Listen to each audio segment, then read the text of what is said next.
Sometimes we have a racing program, sometimes we have a breeding program.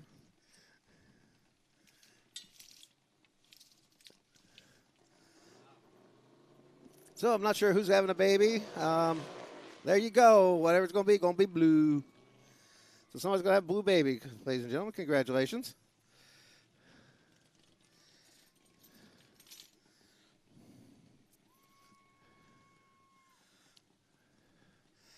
And, of course, being Indianapolis Speedrome, every time we had a baby, we lose a father. So,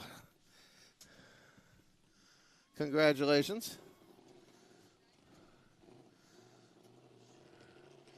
That being Johnny Hargraves Jr.'s car, does that mean it's okay, never mind. I don't want to know. Don't ask questions you don't need an answer to. Stand by, Junior Fast Carts. Stand by, Junior Fast Carts. Your opportunity to drive through the blue dust coming up here momentarily.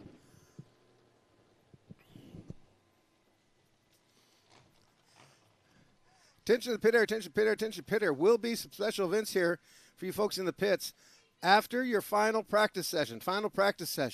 Junior Fast Carts, after your final practice session, need drivers to the pit office garage for a driver's meeting. Then, factory front wheel drives, after your final practice session. Drivers to the pit office garage for your driver's meeting. Street stock figure 8 cars, after your final practice session. Head to the pit office garage for a driver's meeting. And the scheduled one on your agenda there after the end of final end of practice will be an Outlaw driver's meeting in the pit office garage. So there'll be driver's meeting for 4 of the classes here today. Driver's meeting for 4 of the classes here today after each class's final practice session. First will be the Junior Fast Carts, then the factory front wheel drives, then the street stock figure 8 cars, and then the Outlaws in that order after your final practice session.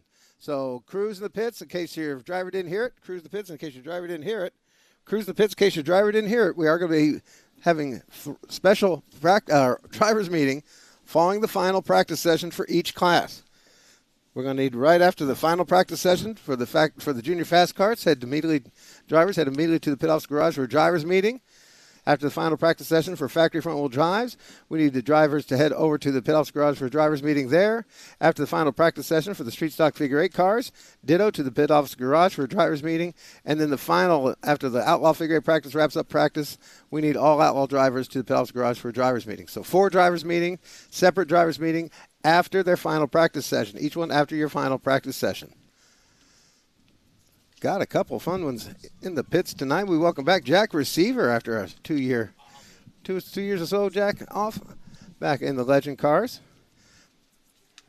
First timers out on the track here, going to have some fun. And, of course, for me, the big pleasure is we welcome back Bill Early from the Flat Rock Speedway, Romulus, Michigan, back on the track and getting ready to go live. To all you folks from out of town, new, etc., keep in mind we are going to go live on our YouTube page. If you want to go check us out, and if you've got family maybe want to come and check you out, they can do so on the YouTube page there. Go to the Indianapolis Speedrome YouTube page, hit the subscribe and notification button, and follow what's going on there as we're getting ready to go. In fact, we have gone live there now. Chat is open. Got to turn up. Let's turn that volume down. And we are live right now worldwide on the YouTube page, live worldwide on speedrome.tv. And live in the booth with me, of course, is the one, the only, except no substitutes, Mr. Scott Nye. Good evening, Tori. Hello. Hot one here in Indianapolis. Looking for an exciting night of racing. Of course, fireworks night always brings them out. Mike Gregg Memorial figure 8. Stalkers on the figure 8. Yes! They listen to me. They actually listen to me. I'm telling you, I'll take the credit. Stalkers on the 8. Excited to see them tonight on the 8. And it's kind of a split night. We have 3 classes on the figure 8 and 3 classes on the oval. Yep. So it's a great mix of stuff, and then you throw the fireworks on top of that. Wait a minute, we'll put Junior Fast Carts on the figure 8? I just told Flagpole. Maybe that's what their driver's meeting's about. There you go. Could be. Keep the kids on their toes. But thank you all for coming out, folks, and being with us here, whether on the YouTube or on the speedrome.com or in person here already at the track. A couple of early birds jumping on it. Glad to have you with us. Yeah, excited to see the juniors out and ready and raring to go. Already over 30, I believe, last I looked there on the My Race Pass app, which will, for you folks wanting to know how many cars are here for this class and whoever, you can go to the My Race Pass app and not only see how many cars are here, but actually see a list of the drivers that have checked in so far. Officially entered 29 of the juniors, 29 Legend cars. 17 Outlaws checked in already. 11 of those street stockers on that 8 here tonight. These are just the officially stocked, checked in, I should say. Yeah, and if they've just pulled in the pits, maybe haven't picked up the transponder yet, or they're just getting ready to pull in, because we have a little bit of an earlier start time than a quote-unquote normal Saturday to make sure all 6 classes get plenty of practice time before racing starts at 6 p.m. Looking to holler coming up Brookville Road right now. So, yep, they're still peeling in. Story right off the top of the bat here. We're going to start talking about Miss Kylie Gully. 15.916 to start off this practice session. Very fast last week. She's been consistently one of the fastest out here. And she's still showing a lot of speed, not the dominating stuff, but, boy, 15.916. Next best up is Rogers, James Rogers, to make top 5 by the points, if I recall. Yeah. He's 16.1 for him. Yeah, and that's a guy that's been quick all season long, but he's been sort of under the radar. Hasn't clicked off that first win of 2025, but piling up those top 5 finishes just week after week after week right there under the radar and already quick here in the first group out. So if you are coming out, we recommend please make sure you stay well hydrated. No, you are not allowed to bring your cooler, your outside food or drink inside the Speedrome grounds. I understand they're selling cups of water for $1. 32-ounce cup of water for you for $1. We'll help you out there, and we still got staff to take care of. I will let you know we do have running water in the little boys and girls rooms if need be. Don't dip it out of the well though. That's all we ask. Don't dip it out of the well. But make sure you stay well hydrated. Keep an eye on the little ones and the old ones as they're going to suffer the most in this. Bring an umbrella if you're still on your way out here. Bring an umbrella for sunshade. But come on out. Festival seating, no reserved seats, and we still got plenty of tickets for sale at the gate. Don't have to worry about that. Kyle Gully, 15.916. James Rogers, number 27, 6:16.102. Easton Underwood, winner last time out. Boy, that's one proud little family there, 16.170. Racing Mason Summers, already winner this year, 16.2 and change. Also had Walker Hargraves, the Snake, Levi at McDonough. Caden Gully had him a win last time out. Trenton Bliss is number 36. And Adeline Palmer in the 51. Palmer's, they're promising us a better number on the side of that car, the black with the yellow and fluorescent stripes down the side. Let's see, supposed to have a little bit of trim on it. And nope, still got dark purple. So she's got the deep purple thing working here, so at least she's a rocker. We know that. Still like the new sort of diagonal racing stripe on there, multicolored one. That looks really cool on there, kind of her own identity. Yep. Dan Chu checking out. How you doing, sir? And the Dragon Lady out on the track, the 09 machine of Lily Drago. Going to have the 88 of young Miss Lola Arthur. 87 to Brooklyn Vinegar. Cameron Moulton, Moulton, there we go, in the 17. All kinds of fun folks in this group. 74, that little Lothario himself, Walker Hargraves, if I recall. I'll lose track which Hargraves is which. Mason Hargraves. Walker, Mason, they're interchangeable. Also Nick Ross out there in this group. Yep.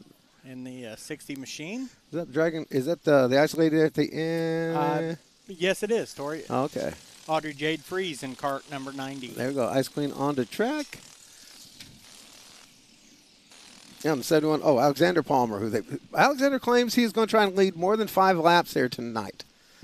So I said, well, it's okay, it's fine if you lead only 5 laps as long as they're the last 5. That's pretty cool. Yeah, it's hard for the newcomers to get in and break into this stuff because, some of these kids have been racing week after week, year after year, and, some of these kids now just in their 5th, 6th, 7th race, of their career. So getting better and better and better each and every week. Yep. And it looks like we will see one of the former champions of the division, Miss Kimmy Gregg, racing tonight.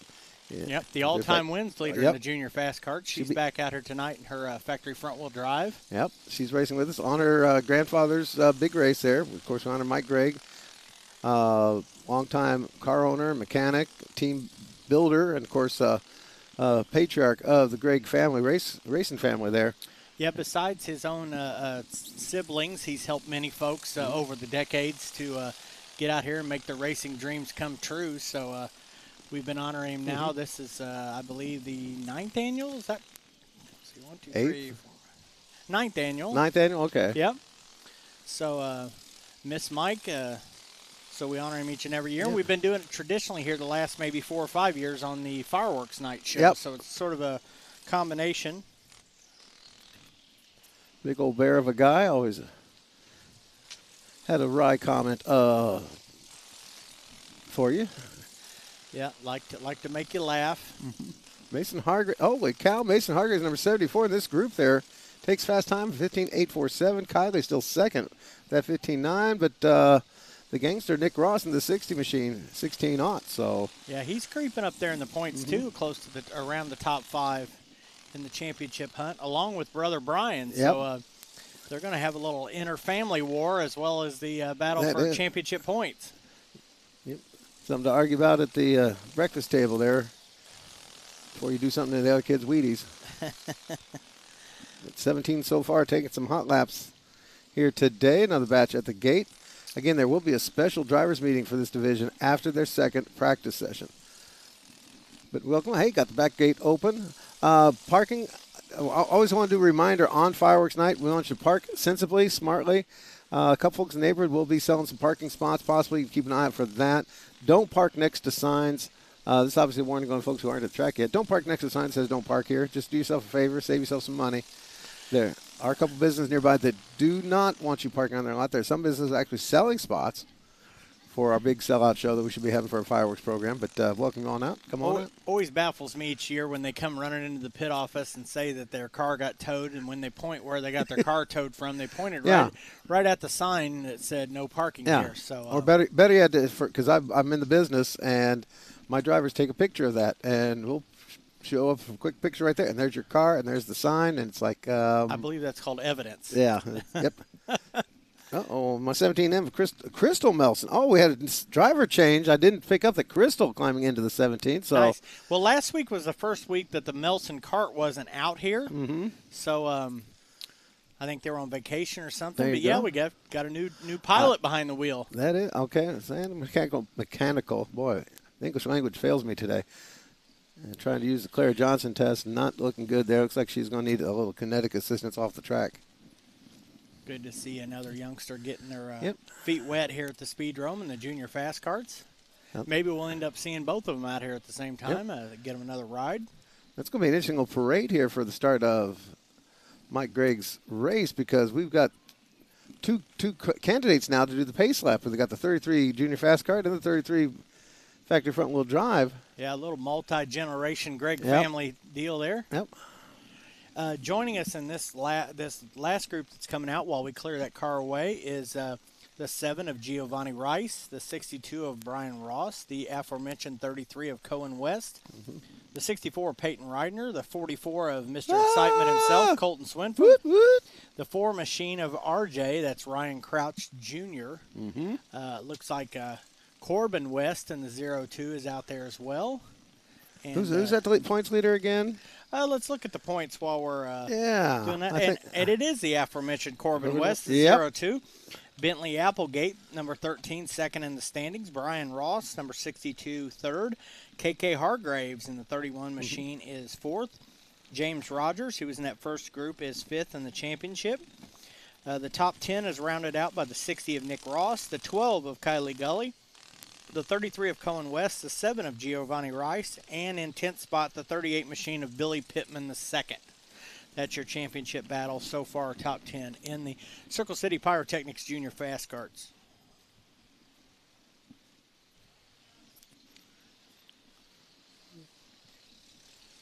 And looks like one last batch of the curtain climbers. And after that, we'll go ahead and call to the gate there. Legend Cars, the on-track gate, please. Legend Cars, the on-track gate. Legend Cars, the on-track gate. Legend Cars, you're up next after the Junior Fast Carts. Legend Cars, you're up after the Junior Fast Carts for your hot lap session. Legend Cars, on-track gate for your hot lap session, please.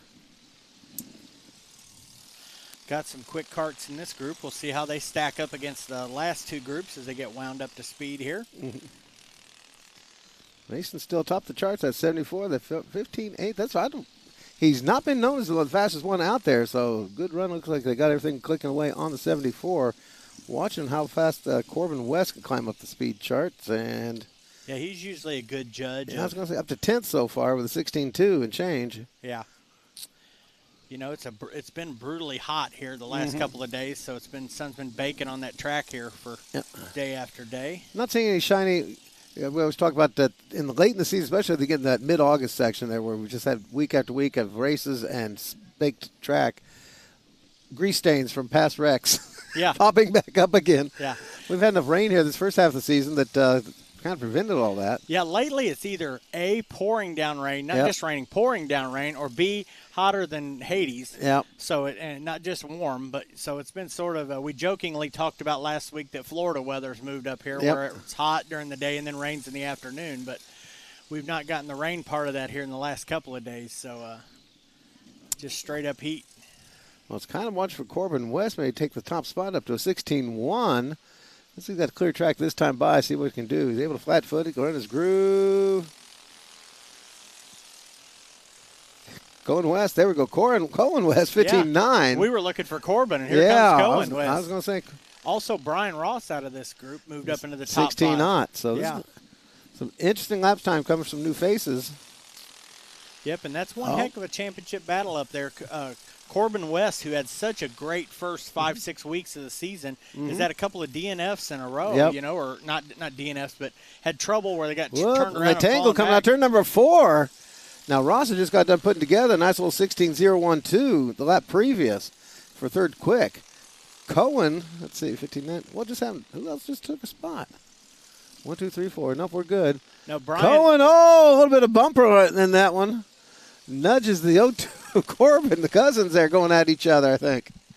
Yeah. So Corbin in the 0-2 muster was a 16-1-3-1 for your points leader. Mason Hargraves topped the speed chart. That's an interesting change up. You know, race car drivers, Tori, no matter whether they're 6 years old or 66 years old, when you put them out on track, they're going to race.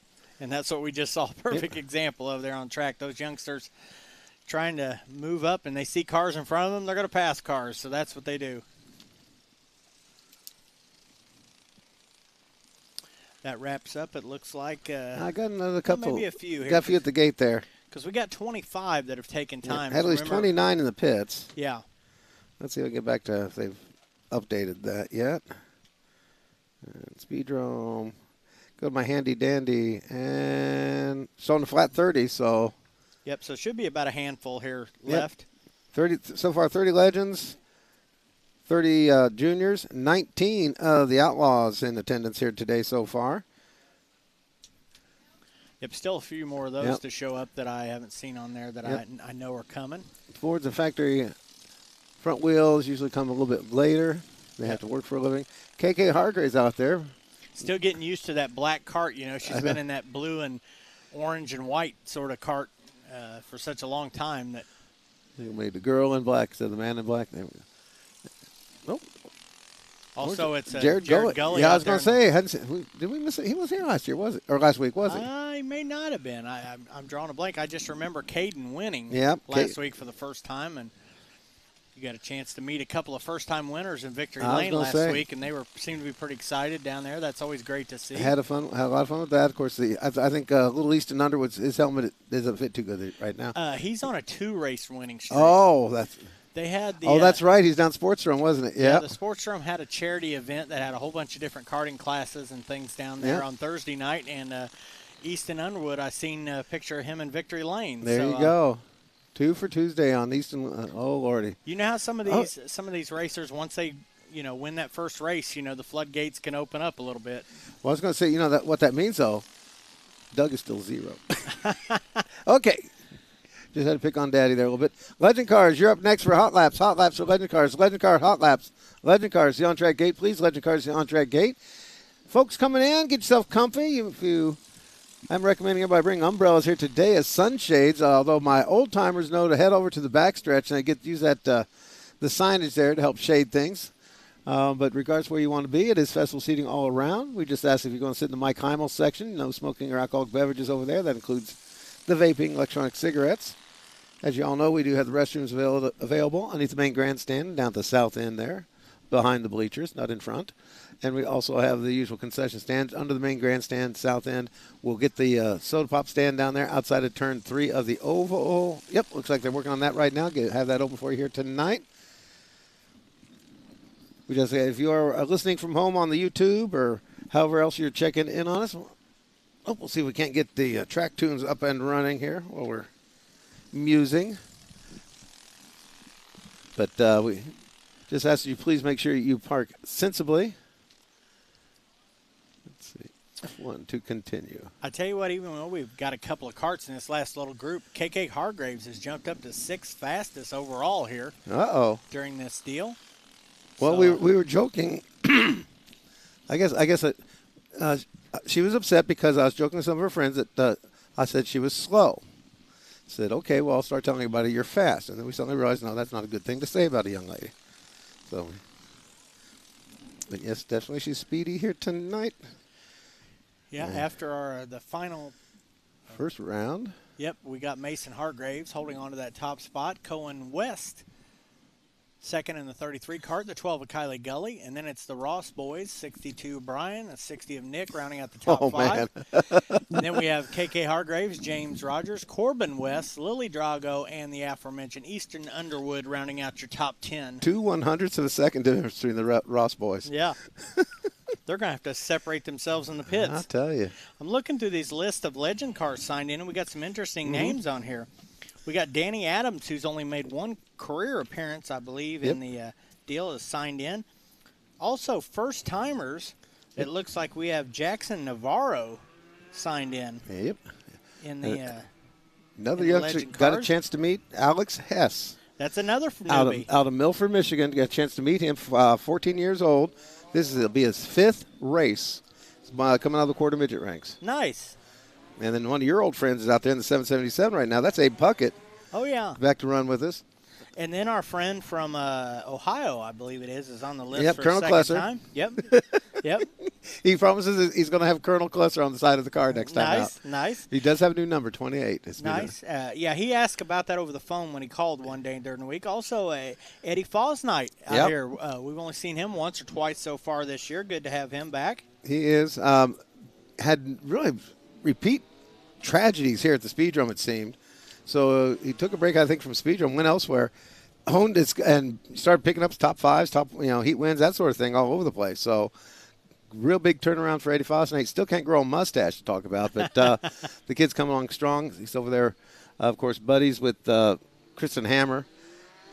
Who's been spectacular the last 4 or 5 outings out here. Just constantly up there, either in the podium or just outside the podium. Has climbed up there in the point standings as well. Chance to see Alex Hess in action out there in the 8. There we go, the white and green number 8 machine. You see him on your screen now, just coming across the start-finish line. There you go, heading to turn number 1. That is Alex Hess. Again, he's 14. Talked to him a little bit in the pits, talked to his parents, or his dad, I should say, his little sister, who we had Rez is going to be she's all set to climb in the driver's seat. She can't reach the pedals, and she can't work the clutch. She wants to take over the driving duties. Race. She does. But he's another one of those graduates out of the quarter midgets, and I think we're seeing, we talk about our junior fast carts graduating up. Quarter midget kids, I mean, you got some of those, same story we have with our junior fast carts, have been doing that for years. Yeah. And yeah, they hop into a legend car and already got a career that's been a half a decade or even longer. So we'll brag, bragging rights, little Colin Dickey was on that Salem over the week yesterday. Yeah. Has himself a nice little finish down there in Salem. Yeah. His first season doing this, of course, a couple others that moved right up into the bigger class one might be. But the quarter midget kids already honed up for skills. They are lacking in working a clutch, obviously. Yeah. And it's almost the exact same trade up from the kids moving from the junior fast carts and the quarter midgets up to these type of cars, They've learned the basics of racing, racing in those divisions, a lot of techniques. They just got some new skills to learn when they've hopped in a car such as a legend car. Got to give a shout there. Alex Hess already doing 14 aughts. Corey Adams, our champion of the division, 13.8. So Hess is not far off the bubble whatsoever. Yeah, because you're talking about Corey being the reigning champion, but he's also a guy that's in the top 3 to 5 guys in speeds about every week. So that's a great one to sort of match yourself against and get out and practice and follow guys like that around and learn the line around here at the Speedrome. Also, Landon Hoffman, second quick in that 81 machine, the black with blue numbers. Mom's in the pits here tonight, so a little extra cheering squad. Maybe find what it takes to get him over the edge there to the checkers. And he's second quick so far with a 13.9, just about 1/10 off of where Corey Adams is at. Yeah, Hoffman's gotten quicker and quicker here the last maybe 3 or 4 events that we've had and gotten some good finishes out of it. Early in the year had a lot of tough luck, but it's really rounded things out here the last maybe month or so of racing. And I seen him run when they went to Anderson, I believe, last weekend. So that was one of the first times I think he's been outside of the Speedrome, too. So learning more and more skills with other tracks and things going on. So not a bad little session. John Puckett, fun story with John Puckett. He actually ran with us a while back, actually led the points for a little bit a year or two ago, moved to Alabama, came back up here, and or moved to Alabama, started racing his legend car there, got a brand new legend car. His kids back here in Indiana need some help with their house. He's come back up here for a little bit to help with the house. So as long as he's up here, bring the race car and go racing it too. So nice, just make the weekend out of it and meet some old friends that he used to hang around with when he lived up in this area. So good to see him. He was here with the Drake Wood event was the last time I think he was here, a couple 3-4 weeks ago. I completely lost track of. I really hadn't a chance to chat him up before. We finally got a chance to meet him down the pits. I just wanted to talk to him. And just seemed to have fun. He and his wife out here enjoying, getting ready for the kids to come join him here in a little bit. Yeah, and Puckett was one that used to race in other classes up at the Anderson Speedway years ago, and then picked up this legend car, I think, preparing for one of his family members to end up driving it. So he thought, I'll drive it a few times to help get it ready for them, and I think he's just sort of kept the seat going there you go. And races here and there and whenever he wants to. So that's the beauty of these cars right here, because they race all over the place. Whether you race, 52 weeks a year or you race a handful of times, you can pick them up and go all over the place. And he's going to have a brand new car here tonight, and he's already third quick. Nice. Got our second group coming out here now. There's Eddie Fosnight in the number 8, 53 machine. There's our buddy Zach Brady. Here's, let's see. He's an old-timer. Kenny Hackerman. There you go. There's your number 28. There's Colonel Klesser. It looks like he's got sort of a Davey Allison, Texaco Haviland sort of a stripe and stuff on the car. Keep in mind, he's more our age than their age, so it's yeah. So for him, I mentioned Davey Allison. A lot of you younger folks watching probably have no clue Davey who I'm talking about. Yep. Yeah. Former. That's sort of the paint job that he had when he won the Daytona 500, like in the late 80s, maybe early 90s. I can't remember, around that era. Who knows where he'd be right now if it hadn't been for helicopters. Absolutely. He's a guy that you would be talking about with your Jeff Gordons and your, up in the history books there. So, Hit Rod back in the 72. Chase is with us. 81. Nathan Arthur out there in the 81. Can we take up a collection, get Nathan Arthur a can of paint? Pass the helmet around. Of course, he's a busy guy tonight. Got fast carts out here tonight. Yep. Got himself. I don't know whether they brought a front-wheel drive or not. We'll have to wait and see. Did not see one. That's true. But, 3 cars, it could be a light night in the Arthur clan pit area. Tyler Lawton out there also in the 26 machine. The 1A of Logan Anderson out there, too, in this group. Corey Adams still atop the board with Landon Hoffman. Nathan Arthur now up to third. Yep. Cracking underneath that 14-second mark. And we talk about the times in this class, Tori. Usually by the end of this practice session, we'll have 18, 20 cars within about 3/4 of a second or so from each other. It's just so amazing. The different ages, skill levels, experience in these cars, and they're just a few tenths separating about everybody. Well, you figure, that's right where we're at right now for the top 10, from Corey Adams back to Aiden Roth. So, nice little bit of parity. And it looks like Fong Legend cars go right into factory front-wheel drives, and then start some figure 8 practice. It's going to get interesting. Yeah. In these Legend cars with the car counts we've had all year, every event we've had except for one, we've had to have a B main, and it's going to be that way again tonight. So we'll lock in like 15 cars or so through the heat races, and then we'll add another 5 cars from the B main, and as well as a provisional starter from the point standings. So it's tough to even make sure that you're in the A main as close as these cars are each and every night here at the Speedrome. So full night of racing for you folks here at the Speedrome. We all can come on out. You folks here in the stands already, we welcome you. Thank you for coming and being part of the program here tonight. We ask you to please stay well hydrated. Lots of fluids. If you're going to do adult fluids, do them responsibly. We've got you covered on that. And after drinking all those fluids, you got to make a visit. There, of course, the restroom is located underneath the main grandstand out towards the turn 1 end of things. And then, of course, down the south end behind the bleachers there. Got you covered. Also, there are a couple tables set up, especially if you get too hot in the sun. A couple tables set up in the shade underneath my main grandstand, or other places around there that you can stop and cool off should it get a bit too overwhelming. Please avail yourself of those. We got a new person atop the standings, Tori, and that is Chase Penrod. Chase. That is awesome. Chase, a veteran of this division, has a lot of tough luck on a normal night, but that's some impressive speed out of him. Chase, I'll tell you what.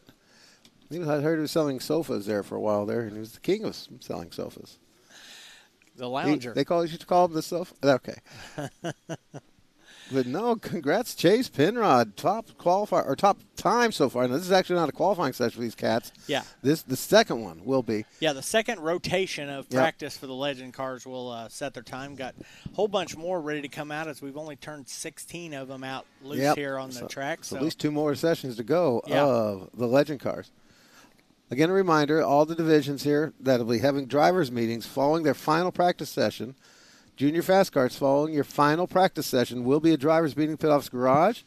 Factory front-wheel drive, after your final practice session, drivers' meeting pit off's garage. Street stock figure 8 cars, after the final practice session, pit off's garage. And Outlaws, after the end of practice, have a drivers' meeting in the pit off's garage. So again, after your final practice session, each division, those divisions will have a meeting in the pit off's garage. Sorry to the Fords and factory front-wheel drives. You're and clear Legend cars, we got you covered.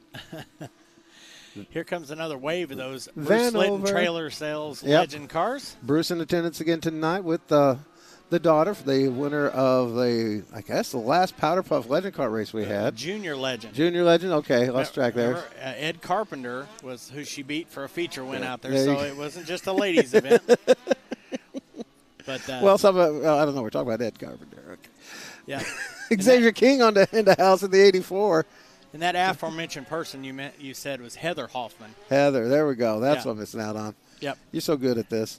Yep. In this group, we have both the Vanovers, James Vanover and Douglas Vanover. We have the veteran Tim Skinner Jr., former series champion, the 84 of Xavier King. His good buddy John Robbins here tonight. I noticed that. That's nice. Your man Johnny Weaver out there in the 24W. Still waiting time. Come on, Johnny. Yep. The 01 of Matthew Benzenbauer out there as well in this group. Then we'll have Ryan Kruger in the next one, by the way. Yeah, yep, seen him sign up. Pretty much where one is, the other one goes, whether it be in the minis or the Legends. And my shadow. As we're looking at that, what do we got? 51 machine. Braylon Eder there took a slide in the pits and then shot up, almost got into the 9 ride of Vanover. Taking a look at the championship standings here in the Bruce Litton Trailer Sales Legends, Xavier King is atop the point standings, followed by Corey Adams, Kristen Hammer in the 3rd spot, Johnny Weaver 4th, and James Vanover rounding out your top 5.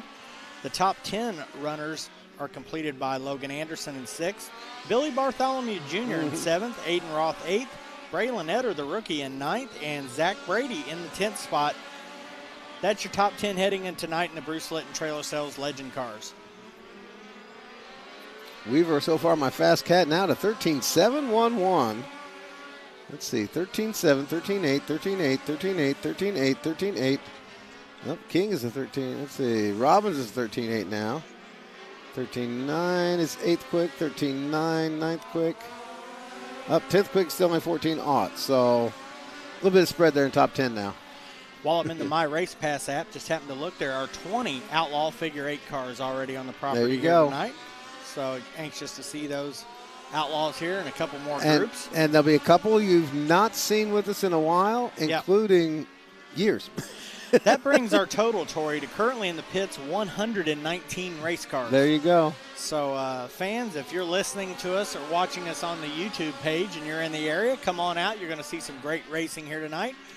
Or you folks look on the live look-in on the YouTube page, make sure you subscribe to speedrome.tv to check out all the great racing here tonight at the Indianapolis Speedrome. Yep. While I'm thinking of it, I talked about earlier the A and B feature situation. Tonight, we're not having an A and B because of the format that we have receiving. So everybody will be in a feature tonight. We're just going to run 2 main events for the Legends. Oh, there you go, folks. We're going to split them in half. We're going to have an odd number qualifiers, 1, 3, 5, 7, 9 type in one feature, and then 2, 4, 6, 8, 10 in the other feature tonight. So double up on your Legend car features here tonight. Yep. 3 figure 8 races here tonight. They got the Fords, the Street Stockers on the 8 where they should be. Thank you very much. Street Stock 8. And the Outlaws, of course. That's going to be fun because some of those folks don't have much figure eight experience, so that should be exciting to see. And let me see, I got 15 cars already signed up for that, so that should be nice. There you go. A nice, good race tonight. And let's see, big shout out Nisa K checking in from Florida once again. Jeremy Huff from beautiful historic Mooresville, Indiana. And Larry Hammond's on board, as always, from the great state of Nevada, where it's all legal. And oh my God, is this our very own Mr. Brooks in the number 3 machine back in action? I think so. Okay. He talked about running tonight, doing a little double duty. As he also has the Outlaw figure eight car here tonight. Have we ever had? Here's one for you, Mr. Trivia. Since I have to take the memory drugs and you don't, have we ever had anybody do triple duty, 3 different classes one night? Oh yeah. Okay. Yeah. I know we've had like Roadrunners and Outlaws. We've had. Back in the day, I think I called that the Nigel Peters, but some Nigel of that might have oh, been the that's same true. car. But well, of course, you did the one that you don't want to. Yeah. The number 44 machine there, you weren't very happy about running all 3 classes with the same car. I think we had somebody early this season do triple duty. Dalton Connor probably did triple duty one night. Stocks, Outlaws, and maybe modified? Yep. Okay. Also in this group with Kevin Brooks is the 25 of Connor Locke. There's that Jackson Navarro, former junior fast car champion, out there in the 96 the little jalapeno. Another debut here tonight is Rex Cox III making his legend debut. He's doing double duty tonight. I'm really curious how this one goes, too, because he's really excited. But going from, I've always had my doubts about going from stock, especially stock class cars, into the legend cars because they have to be finessed. You cannot wrestle a legend car. And that's a transition we usually don't see with guys mixing and matching like that. That's not a combination we see very often, the street stocker and the legend cars being their car when they're doing double duty. So anxious to see. I know Rex was real excited about it. I seen him post a picture on social media when he picked this car up, and he's, of course, in the championship hunt in the street stock division. We'll see him a little later on here tonight in that. But getting his feet wet here in the legend cars. And it's a good night to do it with the double features, knowing everybody's going to make the main event tonight, whether it be the first feature or the second feature. Whoa. Phillips in the 96 had trouble getting up to speed all day long. That Navarro's in 96. There we go. That's the point I missed. I thought it was the old Alex Phillips ride. Okay, so he just never quite got up to speed. And he pulls the infield. Oh, long slide there for the 3 machine of Brooks. Yeah, Navarro, as far as I know, I haven't had any track rental time or anything, so these would be Jackson's first laps of the course. Of course, Jackson races in the Mini Outlaws, which is a similar drivetrain and all to this, and tire type. But, definitely a different configuration of car for handling and this problem for him, going from the juniors into that open cockpit, is also rather claustrophobic. Yeah. Yes, because he's been in 2 cars that basically have no roof or anything around him. So, this will be the first time he's raced here at the Speedrome with a roof. That's a great point, Tori. And I know from looking at the legends from the outside, I would probably feel claustrophobic in there, always watching guys like Doug Gregg unfold himself out of these cars after he would get done racing, Well, that's what we had to laugh because originally all the more the coupe style that you see, the single window, they came up with a longer sedan style we see with Brooks, and that was for guys like Doug Gregg and a few of the bigger guys because they realized their customers tend to be older and larger and in a lot of classes. Yeah, and that sort of gave that variety for the younger kids that are getting into the division to get in certain sides of the car, and the folks in the Masters and the Pro divisions who are a little bit older, maybe a little bit broader than anybody else would have a way to broader. That's a gentle way of putting it. Try. Well, we've had a couple. And this deal relates to, we talked about earlier being the Mike Gregg Memorial Figure 8 tonight. Mike had a lot to do with Doug racing in the legend cars, so Mike was involved in that division, involved with his granddaughter Kimmy in the front wheel drives and the junior fast carts and stuff, and of course his main class, the Figure 8 cars, the Pro Stocks and the Outlaws and things. So Mike's had an effect on a lot of people and a lot of classes that are racing here tonight. Of course, Doug started in the street stocks, which Mike had a lot to do with as well. So, my footnotes with the Demolition Derby. Yeah. So he, Bruce Tunney, and Mike St. John. So a lot of different divisions that are racing here tonight that Mike Gregg has touched, and We'll think of him throughout the night. Looks like a bunch of front-wheel drives are already stacked up there. Yep, factory front-wheel drives. Factory front drives, you're up next. These factory front-wheel drives are sponsored by our friends at Jiffy Lube of Indiana. Still got a couple of legend cars here we're going to clear off the track. We're going to try and ease each other back in the pits. A little help from your friends there. Yep. Bumpers, these are really not the sturdiest thing in the world. They're not supposed to be, and they specifically don't want to be. But they can still get the job done. Yeah, they're kind of designed for a little pushing, but not a lot of ramming. Yep. You know, that sort of thing. Looks like the old 333 is going to be our first one out here for the factory front-wheel drives. Well, Zach Hall raises his little bully dogs. I don't know what they're. Are they officially pit bulls? I'm not sure what you want to call those, but they're cute. Yeah, yeah. They're tasty too. Kind of small and mighty, like his race car there. There you go. Also have the 41 machine of Jalen Summers out there. 22 Mr. Matthews, the 5 of Snap. Boy, Snap's having a pretty good season out there. Number 5 machine. Yeah. Travis Harmon. The winner of the Chip Brandon Memorial last time out. And, of course, the museum piece, 55, Dylan Dupler on the track. Yeah, he's up there in the point standings as well. I'll take a peek at that while we see who else is out on track. That's a sobering thought.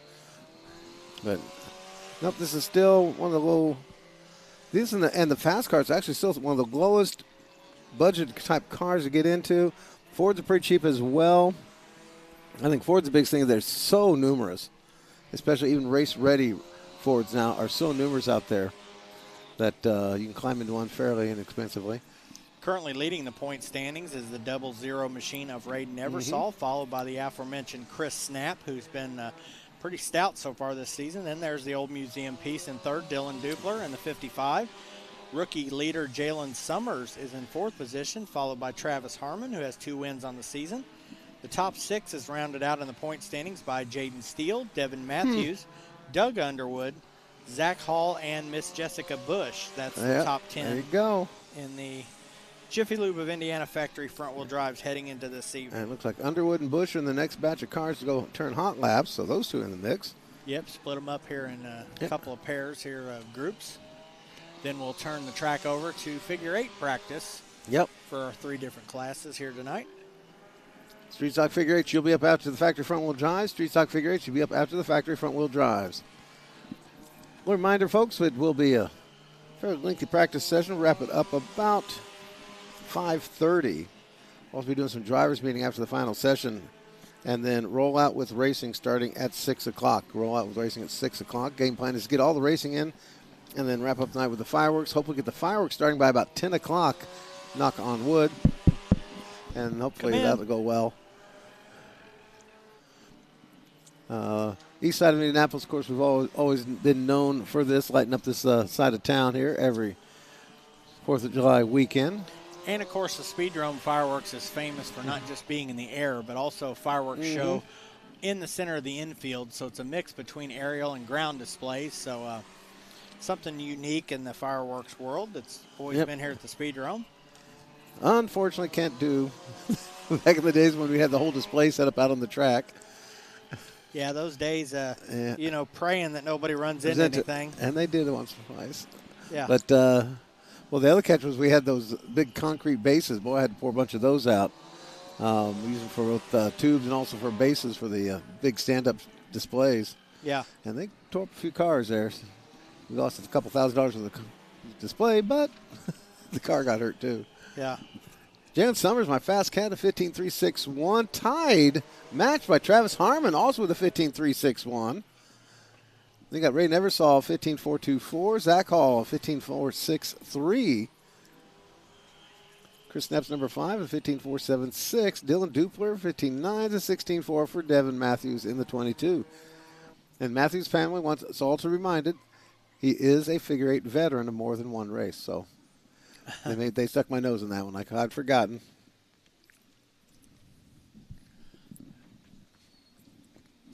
Welcome, everybody, here to the Indianapolis Speedrome. We are open for racing here tonight. Fireworks going at it. Recommend you try to get here early. Park smartly. Don't pull up in front of the sign that says no parking. Don't pull up in somebody else's front yard. Should be a pretty full night out here on the east side at the corner of Brookville and Kitley. Yeah, usually a little bit of a later arriving crowd towards time the races start because it is pretty hot outside. So take a little extra time at the house, maybe checking out the YouTube free feed to watch practice, and then loading everybody up in the car and heading out. Two folks in the stand. I see a lot of folks. They understand the game plan. Umbrellas in the middle of summer are not a bad idea. No, I definitely have one. Yep. A little bit of shade. A hat. Learn to squint. Stay hydrated. A couple of folks from our top 10 leading this group out. Doug Underwood in the 17 and Jessica Bush in the 51. Don Van Valkenburg brought back this number 44 machine. This is being scored as a 64, but it's 44 written on the sides. Kyle Downey returns the 23. Donnie Goodwin in the 129. And there, girl power in the house. Kimmy Gregg in the 33. Let's see what sort of massaging they've done on that car since the last time out. Last time we saw her in a car that I think was in the parking lot maybe a day or two before that. So it was probably not up to her normal standards. They sort of threw it together so she can get a little track time before. A couple other new cars here. The 99. Who'd that be? Not so new. Don't even have a name on it yet. Ooh. Missing Data, maybe? It is. I think Missing Data returns. And the 15 of Jaden Steele. And Jaden Steele, talk about somebody having a good year. He's up there in the top 10 I tell you, points. yep. Let me see if 99 has is registered. 99 it says on here is Derek Dupler. Oh, there you go. Okay. So Dylan and Derek back on the track together the same night. That hasn't happened in a while. That's a little father and son situation, isn't it? And Derek, Dad? I think so. And that used to have a sunroof on it. He's had to have that covered up. Yeah, don't want your arm to fall out or anything. He may already have a flat left front tire, though. Yeah. He's going to stop for advice there in the center of the infield. See if maybe he's got an air tank over there or something. No, maybe it's not. Let's check. I can read the lips from here. You forgot to put gas in it. Okay. Yeah. It ain't got no gas. I thought these came with gas. Mm-hmm. Actually, I think it's some call it rather an archaic speedrome rule going way back, but the window net was the issue. And a lot of tracks have done away with the window net. Here at Speedrome, we do keep it because there's still, and we do see it. That the reason we do these things is because we've actually seen it, and that is debris coming into the driver's side window. Yeah, and I tell you what, Tori, if I was turned around backwards and heading for the wall, and I hate for my arm or something to accidentally be out a little bit and have contact with the wall, that wouldn't be a good feeling whatsoever. So the net's got a lot of purposes, and all of them safety related. Well, some people suggest also that the debris that comes into the window is attached to an arm and at the time. But Dupler trying to find a gear in that 99 machine. Kimmy Gregg, where's she up to so far? 15.463. Has a little clear traffic now. Let's see if she pick it up a bit. Kimmy Gregg coming off a top 5 finish at the Anderson Speedway in a 150-lap CRA street stock race last weekend. So this car will run probably considerably slower than that vehicle of hers. Yep.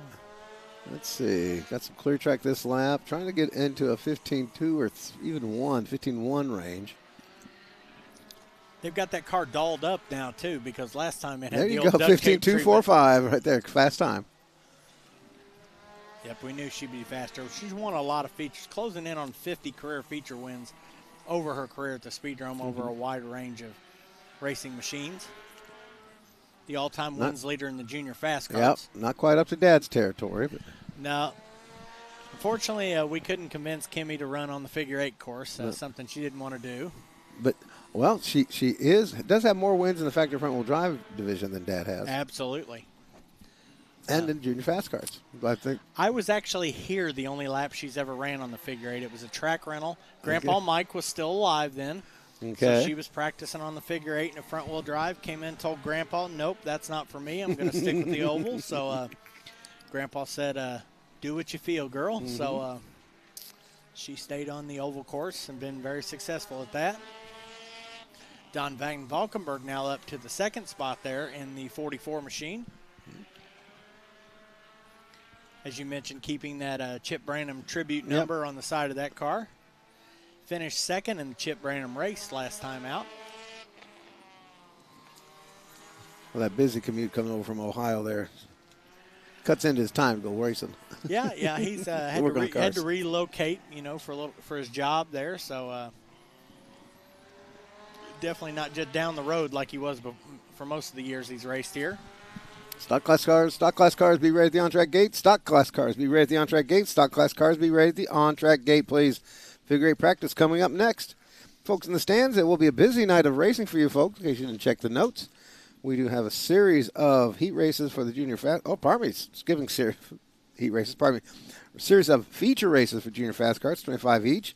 A pair of features for the legend cars, a 30 each. A 30-lap factory front-wheel drive feature. 30 laps for the street stockers on the figure 8. 40 laps for the Fords on the figure 8, and 75 for the Outlaws on the figure 8 here tonight. Busy night of racing. It is, and then wrapping it up with the fireworks program. People watching at home, we will not be carrying the fireworks part of the program on the speedrome.tv. One, because it just isn't as much fun on TV. And two, it causes, of all things, problems with our cameras, and so we decided we'll just hold on to that.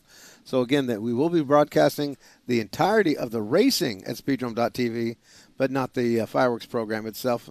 If you really want to see the fireworks, come on out and see it in person, what you should be doing anyways. But thank you all for joining us, whether it be in person here at the Speedrome or worldwide at speedrome.tv or right now on the free YouTube feed.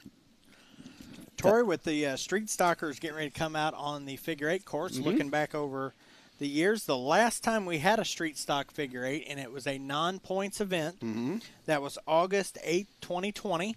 That was won by Mr. Steve Vickers. Kenny McDonough was second, followed by Harold Bruce third, and that was a non-points event in 2020. The last time we had a points event for the street stocks on the figure 8, which this is, was the Brian Luttrell Memorial Race back on April 14th, 2018. And the winner that day was Dennis Sloan. Runner-up that night was Vic Boycourt, and you just saw the third-place finisher, Kyle Downey, who was out there in the front-wheel drive. So, been quite a long time, since 7 years, since we've had a points event for the street stockers on the figure 8, and it's long awaited. Now, here's, of all things here I'm excited about, Kevin Smith on the 8. Haven't seen much of that. We do have Brian Cantor back in action with the old Thundercar 174. Yeah, he's been very successful on the 8 back in the day, but it's been a long time for him as well. He's added a couple inches around the fanny pack there, but he's ready to go. Christopher Green, not the original, Justin Green. I don't think he's ever run. Well, let's see. He did the pickup truck way back when. Didn't they run the 8? He had a full season in the stocks back a long time ago when he was a teenager. And I think he might have run the 8 a time or two, but not that extensively. But Donnie Scurry's been at a lot of figure 8s out here in the late model division, in the street stocks, and probably and the front-wheel drives, bombers. Yes. Daryl Emanuel in the 77. Now, here's a guy who's been racing out here with, actually only been racing like 10 years, been in the track here forever, it seems, the whole family, and says this is going to be his swan song. He's like, I don't think he's ever run a. Well, so it's nice that he's going to be able to check that off here in his swan song season here at the Speedrome. Also out there is, let me see, we have 21 of the Hammer, Harold Bruce, who actually, we know he's done this before. Yeah, Rex Cox, who we just talked about earlier, running in the Legend division. I'm not sure if he's been on the figure 8 at all. I don't think so, because you figure, because the factories never did when he was in them. And also out there, Jordan Gonder. Yep. He's in the 21 machine here tonight. Oh, I missed that. I figured that'd be Harold. No, I saw them pushing him around in that car earlier. I didn't realize he was. Well, remember last time out, Jordan had problems with his car in practice and ended up driving the 21 in the race that we had most recently. So he's back in that car here tonight. And he's the fastest to run so far at a 20.788. Respectable street stock times out there on the 8 for these guys. Yep. So fun to see them out here. This is about half the cars out here in this first run. Donnie Scurry's already up to speed, heading for the back stretch there. Yep, that's about up to speed for Donnie. I love you, Donnie. Rex Cox, second quick. Jordan Gonder, Justin Green, third quick. There we go. Smith was one I was curious to see how he does on the 8 after being one of the long-time oval racers. Yeah, what a season he's had so far. He's technically only lost 2 races, Tori. Yep. And one of those he finished second. Yep.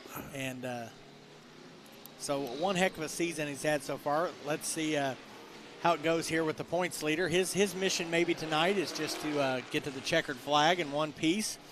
Or knowing Kevin will want to put it in victory lane. He's going to want to win this thing. It's going to be some real one thing about Speedrome, if there's Nate, you just want to win it. Burn a bunch of rubber there for the 174. That's about the third lap in a row that he's had the tires spinning down the straightaway there. So maybe he's still trying to find the right gear on that dude. But it looks like it's only happening when he's headed southbound. Yeah. So we'll see if maybe that's a tire rub or something. We'll see if it does it this time again. It looks better that time. Maybe a little. Going for the right-hand turn. It's a little softer on the gas pedal maybe that time. And it's on these right-hand turns. Usually these street stockers struggle because even though they're not supposed to have an extreme bias that side, it happens anyways. And so then try to build it out of it. Whoa, and around goes Justin Green. And he lights up the tires just for fun afterwards. I hope that's all that happened there. Uh-oh. Yep, yeah, he did. He just stayed on the gas and kept the tires spinning. Jordan Gonder, 207.88. Rex Cox, 208.84. James Fleek, there you go. I wasn't expecting Fleek to be up there. And that's a guy who he was in the Ford division for a year or so he's got some figure 8 experience already on there. But this will be the first time in his street stock that he's turning left and right. Justin Green, Kevin Smith, Brian Canner. Now Justin Green spins again on those left-hand turns. Maybe the old station wagon body isn't aerodynamically correct for the old figure 8. We'll see. But he's definitely not staying off the gas there. Justin, last time we seen him out on the figure 8 was him winning the trailer figure 8 on our last Wild Night. Yep. But a little bit different of a concept than what we're doing here tonight with the street stocks. But so an interesting change-up. Jordan Gonder, 207.88. Fast time so far on the 8 for the street stockers. Remind again the pit area. Several of the divisions will be having drivers meeting following their final practice session. Starting with junior fast karts, after your final practice session, we'll have a drivers meeting at the pit office garage. So junior fast karts, after your final practice session, immediately head to the pit office garage for a drivers meeting. I expect the second round of practice, Tori, will be a little shorter on the lap count than the first was. Mm-hmm. We're almost an hour or halfway through our practice, and we haven't gotten all the divisions out on track yet. So many cars out there. We've not had any reason to stop the practice yet, just so many cars. There's Kenny McDonough. Now, you got to give him a nod in the field of experience because he's raced just about everything you do on a street stocker out here. Yeah, Kenny's, as far as street stock figure 8, Kenny will be the most experienced guy on the track here tonight, as Kenny's been in this class for probably coming up on 3 decades. Oh, my goodness. Is that Mertlow? He started in the 90s. It is, Jay Mertlow. Okay, yep. So, he's closing in, and he didn't have, like some of these guys you see that have been, I started out here 40 years ago. Kenny's been racing pretty much every single time the street stocks have been out during that time. So I think he was part of that Dennis Sloan race, too, if I recall, but he was one of those. Had bad luck. Well, everybody decided to wreck. Yeah. And to the point where Boy Courts had wrecked and said, I'm going back out there. And you folks tune in and always talk about, we're talking about Dennis Sloan. Dennis Sloan won that race by 7 laps, folks. Yep. He won the last point street stock figure 8 out here and won by 7 laps. So a lot of impressive stats along with that. Yep. Who we got out here in the second group here, Tori? Got the 92 of Jerry Johnson back in action there. Brand new attitude, of course. So same old car. Oh, wait a minute. Same old attitude. But no. It's still Jerry Johnson no matter how you cut it. Jay Mertlow, holy cow. Boom, baby. Bringing the excitement. And that was Jay Mertlow and the 27 machine just not able to make the minds of Henry McDougal. And everybody tried to check up for everybody else, and then Merlo just went wango bango and came up to the wall. I'm not even sure. I'm hoping, I don't know, maybe it's almost like he couldn't get her stopped. Yeah, maybe hit the wrong, they had the throttle locked down, or that might have been. Double checking with the driver. Looks like the driver's going to be all right, but oh boy, the car's not. That's for sure. But came up. Everybody's hesitating there at the crossover. And then next thing you know, he just flat out accelerated and pretty much head straight to the concrete. That's not trying to test our turn 4 wall. get the fluid in there. Jay's not calling out. We're not climbing in after him either. So give the driver a chance to get his bearing, so to speak. Yeah, it looks like they're putting down a little oil dry, so we might have a little leakage there. Maybe from the radiator since it cracked the wall there in the front. It smacked a pretty good bump. Actually knocked the bumper off beforehand in the initial contact. That's why we always tell people it goes back to the old days when it used to be the Pro Stock figure eight practice used to be how we spent the last half hour of our practice session on the figure eight. 5 minutes. That's all you got was 5 minutes. Pack the stands there because everyone would be out there because you never know when something like this was going to break loose. Yeah, and if we had 25, 30 cars, and there wasn't breaking them up into groups either. That 5 minute practice was come on out and get after it. Merlo is out of the car, folks. Merlo is out of the car and walking around. And tough break there. Really nice guy. If you ever get a chance to meet up, they coming out of Morgan County. He and his old man ran with his years past, but man, just tough break there on that one. They put it together when they got a chance to put the race in operation together here and come on and run with us, but tough break there. I don't think he even run with us on the 8 before.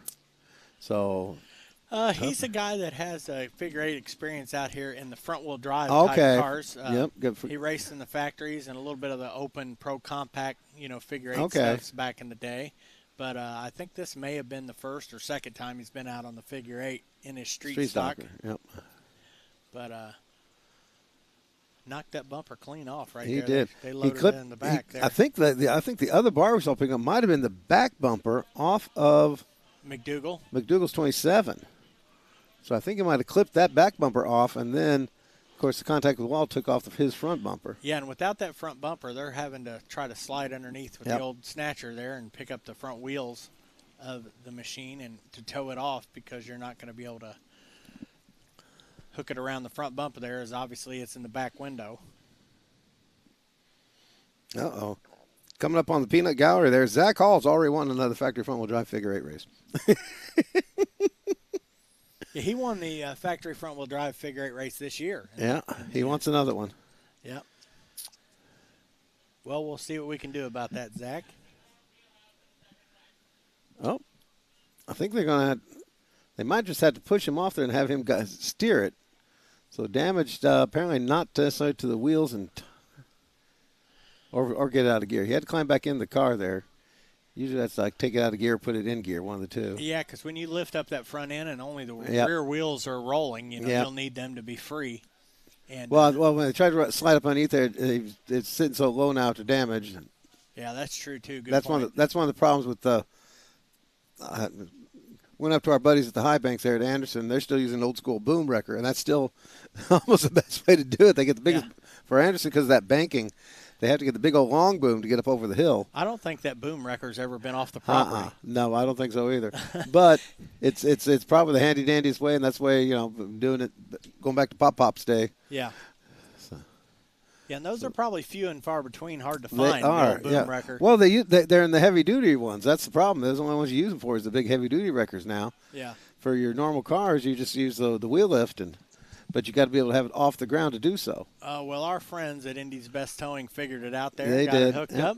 As they can figure out your towing needs all over the city of Indianapolis, whether it be in personal property management or private property management, I should say, or service tows on the side of the road, you give them a call. Hughes family got you covered there at Indy's Best Towing.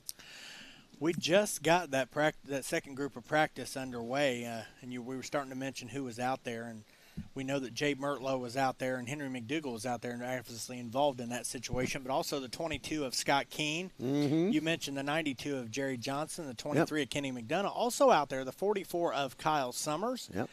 And this is the first time for Summers on the 8, but we know Johnson goes way back with us here. The whole Johnson family. In fact, they got a couple of stock figure eights Winston in their Oh, yeah, Jerry's won them himself. Yep. But, and those were back in the days with the old 15-lapper at the end of the night after they ran an oval race. Basically just open the gate and turn them loose. Yeah, with no practice. Say good luck, fellas. But everybody would show up for it. And it'd be some of the most fun you've ever seen out here. Yep.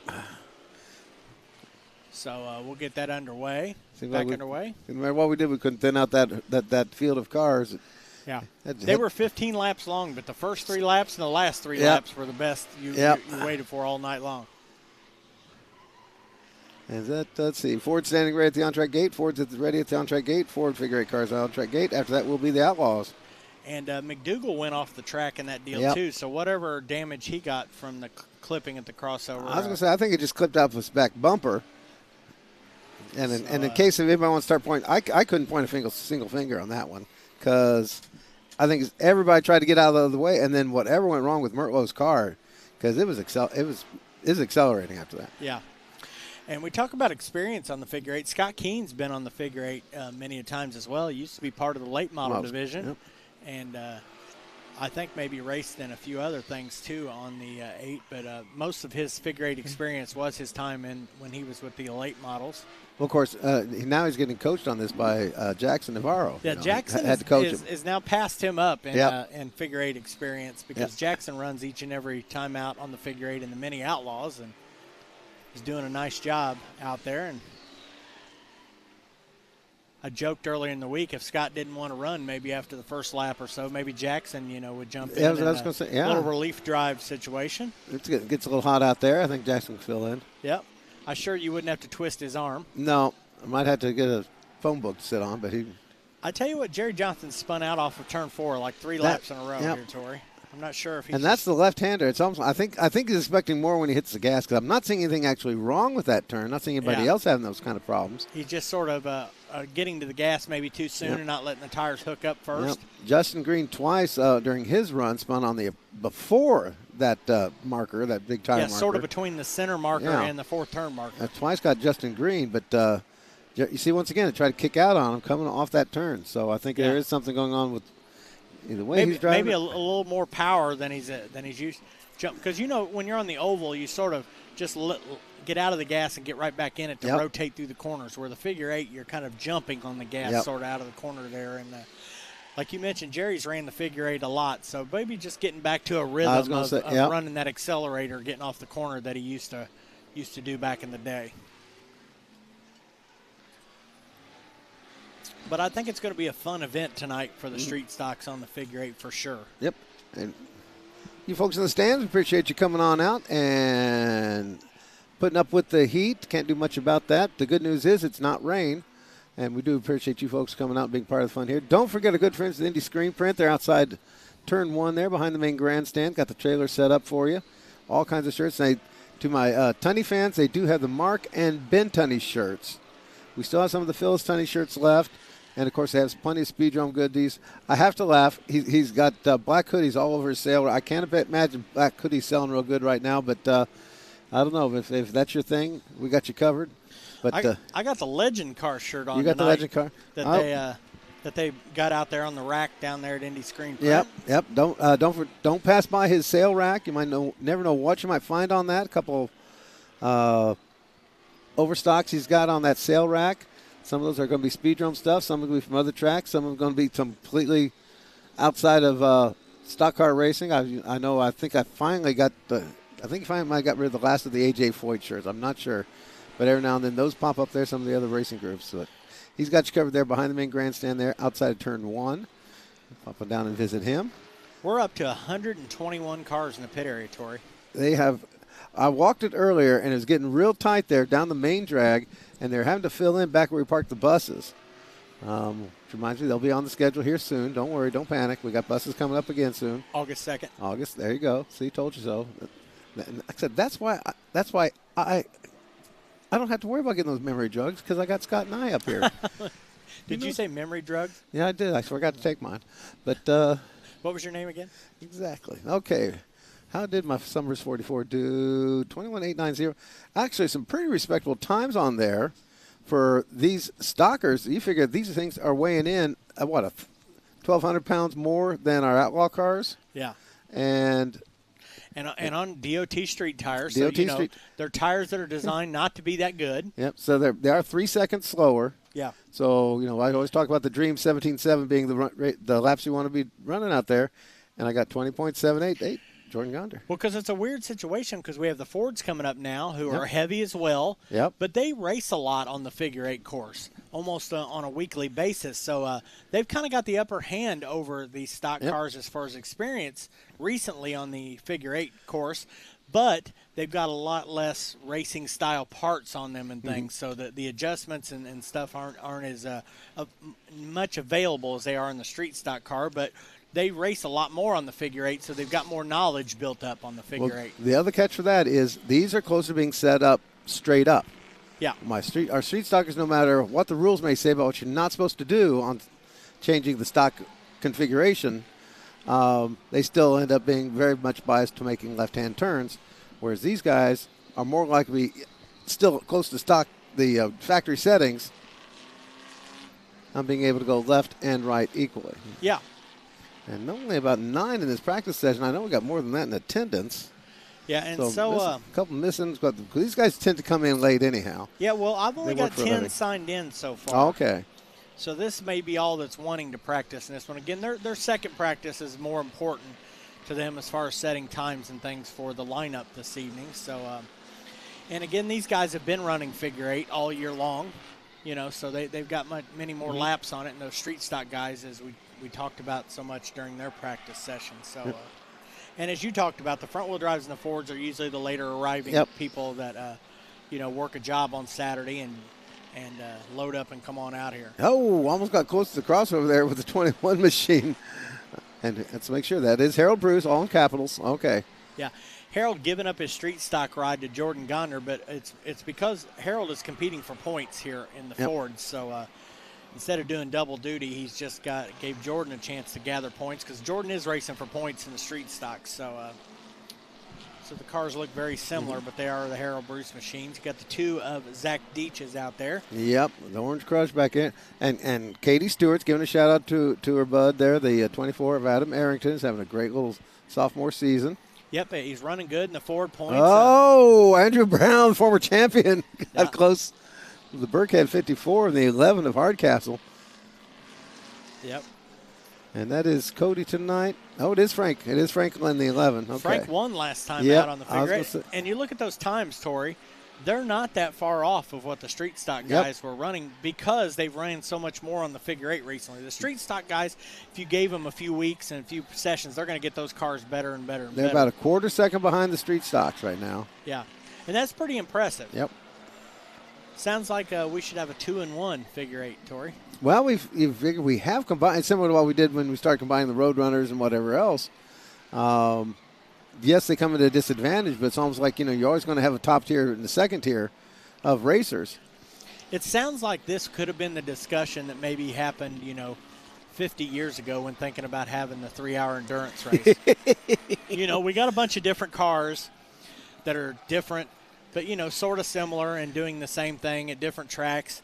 Let's just throw them into an endurance race. Throw them all together, yeah. See how they last over a long period of distance where speed isn't really the key factor. The key factor is just staying out of trouble over a long distance period. So it sounds like a little flashback here to maybe the discussions that were had before the inaugural. Well, I wasn't in on the during at the time because I was only 16, 17. What did I know? But basically, it was still just the idea of being an open competition. Not necessarily an outlaw competition or outlaw class, but an open competition that, other than we look at and say, is that thing safe to run on the figure eight? Yeah. Yeah, kind of, sort of. But thinking back to that time in the mid-'70s, where there really wasn't outlaw, quote-unquote, type cars. They were weekly beat and bang type divisions. Some that that's part of. You had the outlaw sprint cars taking off, and that was part of the idea. It was basically you had a box. Yeah. And if it fit in the box, it's an outlaw. Exactly. Yeah. And you were doing that with a few other places. Oswego would do it. Some of the tracks all around. We were following a place in Minnesota, and that's what it was the rule. Fit in the box, and it went out there. And you see pictures of the first 3-hour figure eight endurance race in 1977. You had like a 57 Chevy starting in the qualifying in the top 10. Yep. And versus a 79 or 76 Camaro. Yeah, ASA style cars. We had dirt style cars. And we had the total bombers. And just barely under 20 seconds for to make the race, and that was on gumball tires. Yeah. It's Hargesheimer. He was running on big old gumball tires, and he was barely faster than what we just saw the Fords on the street stock tires. Yeah.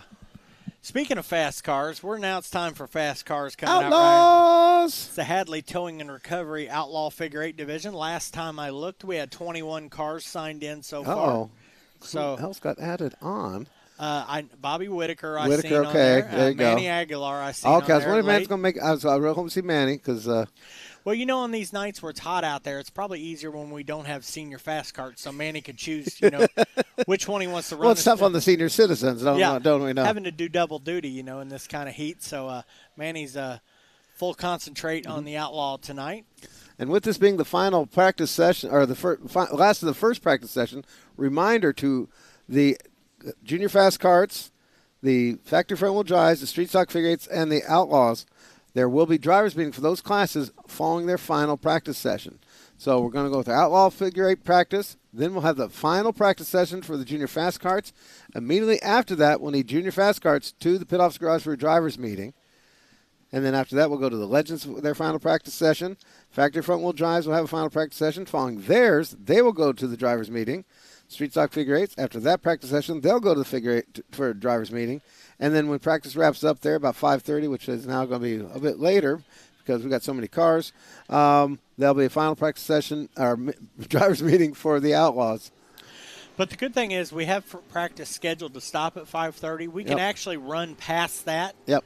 And still get on time at 6 o'clock. So lead them out there. This is my girl, Joe Lepeto's pride and joy. Coming off a career best speedrome figure eight finish of 5th last Saturday night on the figure eight. That's Jillian Lepeto. In that zero machine, the 51, the big one himself in big black. It's going to be the 51 of Schwartz. Lee Schwartz of the 51. Last year's third place finisher in the point There standings. you go. Lee's, I tell you, Lee's going to be one of those guys I think sticks with it. I think we're going to be remembering him for a long time. He's a likable guy, doesn't get in trouble, doesn't lose his. I mean, he reminds me a bit of Bill Jr. and Bruce, both a couple big guys that you really didn't want to mess with because he's head and shoulders over the rest. Also out there, the 74 machine of Charlie Hargraves coming off his second runner-up finish of the 2025 season. We've got the reigning world figure eight champion, the 3T of Mark Tunney. They got Mark Tunney shirts, by the way, over the screen print trailer. Nice. There we go. Yep. We have this year's leading rookie in the championship standings. That's the 3 of Kevin Brooks. That kid's just lit this racing stuff on fire. We got the aforementioned Brian Luttrell Memorial figure eight winner Dennis Sloan out there in the 15. And his bouncing baby boy Anthony in the 32. Yep, there's Manny Aguilar out there in the 83 machine. Those are the drivers out in this first group of the Outlaw figure eight cars for their first round of practice. What if we could have found a stock ride for Manny tonight? Manny, of course, a winner of the very first modern era street stock figure eight event back in 1983. Like I said, I don't need those memory drugs. I got you. Well, Manny pulled off there to avoid the crossover, and looks like it stalled on him. Manny, on that reverse direction figure eight night, Tori, remember, led the first 27 laps of that 75 lapper, and I watched that race on Speed Sport 1 on Wednesday. And it was pretty exciting to watch. Excuse me, it was on Monday night. Whoa. Yep, I have to confess, I got a kick out of that too. Sitting there at work Friday when one came on at noon. Yeah. We sounded so good. Yeah. Yep. Little. Hopefully, got a lot of new fans got a chance to see our Outlaw figure eight racing there on Speed Sport 1, and got some more events coming up here in the next few weeks. Yep. Thanks to our friend Tommy Mason for editing those races for us. Kevin Brooks on top, 18.033. So track definitely going to be hot and blistering right now because nobody's super fast right now. Mark Tunney, 18.086. Yep, Charlie Hargraves, 18.1.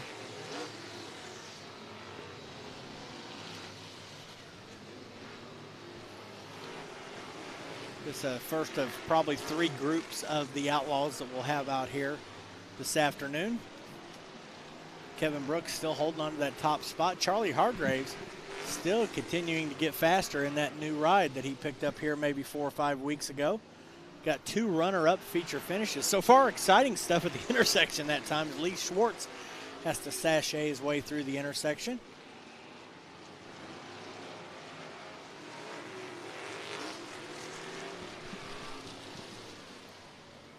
Charlie in that second spot there. Almost identical times with Kevin Brooks and Mark Tunney. Those 3, 18.033, 18.035, and 18.043. Almost identical between those 3 cars. which is really cool considering there are 3 different types of chassis manufacturers. So there's many ways to skin a cat here in the Outlaw figure eights. Different chassis combinations and driver experiences. As Mark Tunney, Mark rolled through his 40th birthday here earlier this week. So still remember him as one of the kids getting started in the division. I remember being kids in the big wheel race. Come on now. Now, come to think, wait, but that you were there too for those. Yeah. So, you know, we got a teenager leading the way over a couple of grizzled veterans there up the top of the standings. And then we got another young 20-something driver there in fourth with Jillian Lepedo. So no bonsai runs on this. Well, Schwartz just did one to do him good. Nope. So nobody taking any bonsai runs for any fast runs. See what they're going to do on that second session. Again, reminder, junior fast carts following your final practice session. You'll be heading to the pit off the garage for your driver's meeting. Plenty to drink down at the concession. So did you get it? Give me some Manny Aguilar going back to look for whatever it was. He found whatever it was, fell off his car. Nice. You know how it is, Tori. When you lose something, it's hard to find. So if you find it, count that as a win. And he's picked up a couple of things there. Not sure what he's found there. Could have been change. Yeah. I used to love demo derby nights just for that reason. Just pick up all kinds of money on the track afterwards. Yeah, folks don't clean those cars out as well as they should. No, even the road runners used to leave a lot of stuff behind. And, of course, you had the classic Jack Jenkins. If there's a tool dropped on the track, the old Jack Jenkins, he was climbing out the flag stand and picking that up right Have away. a toolbox full of 9/16 wrenches. 9/16, yep. 3/4. Yep. Can't find a 10 millimeter to save our lives, but by golly, I got another 9. Oh, wow. Talk about losing parts. Just lifted the tire up onto. So. Oh, we couldn't see that from our vantage No, point. we missed that one. I wonder if that was lug nuts he was picking up over there. I think so. Donna is in big trouble now. She forgot to tighten it up. That or she's got a new insurance program on him. So gives a thumbs up. I can bet you right now he's smiling. Yeah, so hopefully in that situation it didn't tear up anything else, just came off. Amen. So they'll be able to tighten that baby back up and come on out for the next round of practice. Tough break for a nice guy who's been with us a long time. Glad to have you on board, Manny. Again, our folks at Indy's Best Towing with a little rescue there. Thanks to Alan Hughes for hauling Manny back to his pit spot. And he'll get that thing tuned back up and ready to go. And we'll see who we got here in our next group of Outlaws. Again, 21 cars signed in so far tonight for the 9th annual Mike Gregg Sr. Memorial Outlaw Figure 8. That's 75 laps here to cap off this evening. And it's the precursor of tonight's fireworks show. So hopefully no fireworks in the pits this time. Let's see who we got here. Tori coming out. Woot, woot. The Tube Machine, Mason Hadley, 21 Dylan Doubtfit. There we go. Here's one I've been waiting for. Oh, man. Glad chance to talk about Bill Early coming down from Romulus, Michigan to Flat Rock, runs the Flat Rock with us. Part of that old Michigan group that used to come down for the 3-hour every year. Great group of loyal figure 8 people, just like we do here at Speedrome. They love their 8 racing. They've always had their hands tied by the local rules package. Yeah. They, begged and begged, hey, turn us loose, give us, they're still running with 9-inch rear ends. They're still running with, a whole bunch of other stuff that our guys gave up on 20, 30 years ago. Yeah. And Bill has joined us a couple of times during the regular season over the last few years. In 2023, he competed at all 3 events that we had down in Florida in February. And so far this season, he was up at the Paynesville Speedway. Yep. Well, for him, it's just hop, skip, and a jump away. Well, and that's what's made tonight easier. The Paynesville Speedway this year ran our Speedrome regular season tires at their event. So Bill Early had to buy some tires up there to race at Paynesville. So that gives him a chance to already have tires when he came down here to run today. So he didn't have to start out too far behind the 8 ball as he's ran these tires up there at the Paynesville Speedway. So he able to get going, and, of course, glad to have him. And, the Michigan folks, we've been talking about the 3-hour earlier. The Michigan folks were a big part of keeping that race alive for so many years, where they'd come down here with 18 to 25 cars, you know, and it was amazing. And they leave with half their cars left. Yep. And they had finishing power, though. Yep. Got one for the Peanut Gallery there. I've not yet heard. I've got Watt Cart checking in on a YouTube page. Hello from Queensland. Nice. I've only got a couple Cleveland I can think of, and the big one's going to be down under. So that could be our first noticeable shout out from an Aussie, if indeed that's what we've got going on here. We've had a bunch of checking in from England, of course. Stuart Collin, of course, being most prominent. But a couple others, Brian McGee, one of my buds out there. But no, if indeed we're being represented by the folks down there at the Seventh Continent, we welcome you, sir, and glad to have you on board. Absolutely. Also out there in the track, we have Ben Tunney, Jesse Tunney, Doug Gregg in the 33 machine, Matt Smith, number 87, the 17 of Corey Harmon out of Louisville, Kentucky. So that's 3 different states that we have represented here. Well, 4 different states if you want to count Jillian's trek from Washington. Doug Riddle out here for his second event of 2025. And he's in an entirely different state of mind, so that covers 2. That's another state. Yeah. Glad to see Dougie back with us. Of course, he's filling in. Mike's hand, broke that hand there 3 weeks ago now. Yeah, something like that. Had some surgery on it. What he thought was just sore was actually broken, and so he is still unable to race if he wants to keep his job. Yeah, but we expect to see Mike probably here maybe at the end of July, maybe early August. So with that, they were able to throw down on Doug's car, get Doug back out on the track. So we welcome Doug Riddle back in action. Yeah. Doug raced at the Anderson Speedway a couple of weeks ago, and then here at the Speedrome for the first time in 2025 last Saturday night. And also, I'll give you a heads up, we do have Ben Tunney T-shirts in there, in the screen print trailer. New person atop the board here is Jesse Tunney, winner of the reverse direction figure 8 here at the Speedrome here in 2025. Now tops the board ahead of Kevin Brooks' speed from that first practice session. And first under 18 seconds. That's probably as much story as anything else. Yep.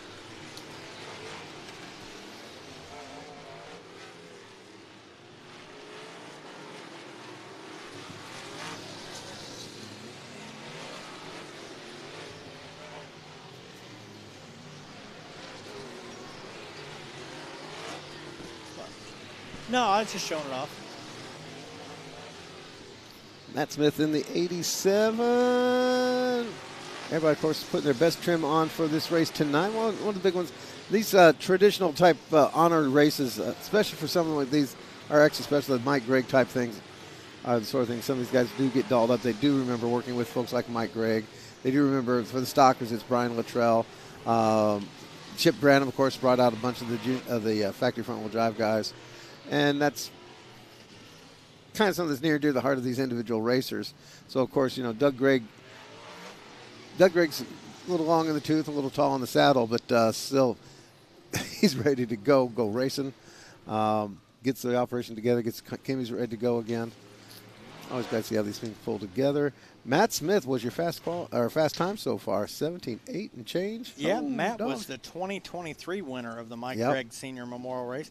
Interesting podium that night. Matt Smith was the winner. Second place was Tim Logue, and third place was Steve Durham that night in 2023 for the Mike Gregg Senior Memorial Race.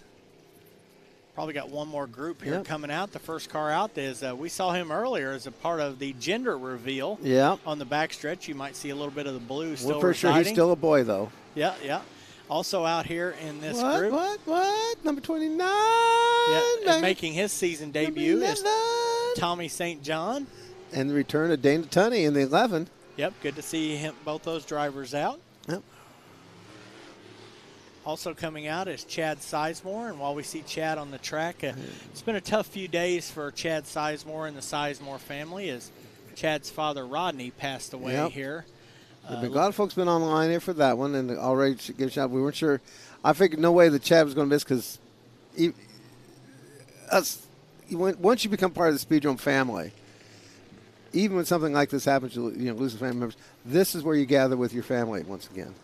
Yeah, that's right. These are the people that even though you may battle with them tooth and nail out on the track, they are part of your family, your racing family, and they're here to support him and all the rest of the members of the Sizemore families. All of our thoughts and prayers are with them at this time as Rodney, Speedrome Hall of Famer, former track champion, winner of many of the big events here in the Outlaw Figure 8 division and in the street stocks. A guy that's certainly going to be missed, and I'm willing to say, had one of the biggest fan bases probably over the last 25 or 30 years out at the track. Even after he was done racing, still had a lot of folks there.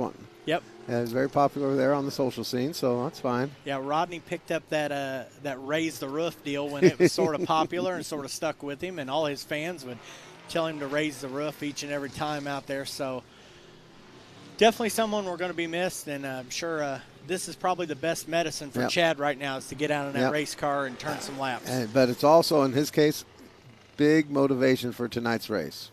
Yeah. To pick up a win for his dad tonight would be pretty spectacular. Also out there, the 21 of Dylan Douthit. I think we would kind of ignored the elephant in the room, and that is still going to be St. John in the 29. Tommy St. John back in action, 29. And there's just been like this car swap, Hadley's and St. John and whatever else now, of giving up a ride, getting one back, giving up a ride, getting one back. Yeah, Tommy's decided to concentrate on some other things at the end of last season, sold his car.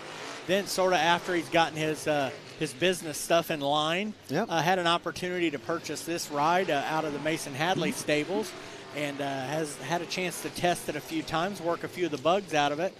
Meant to make his season debut last Saturday night, but just didn't work out with some mechanical issues.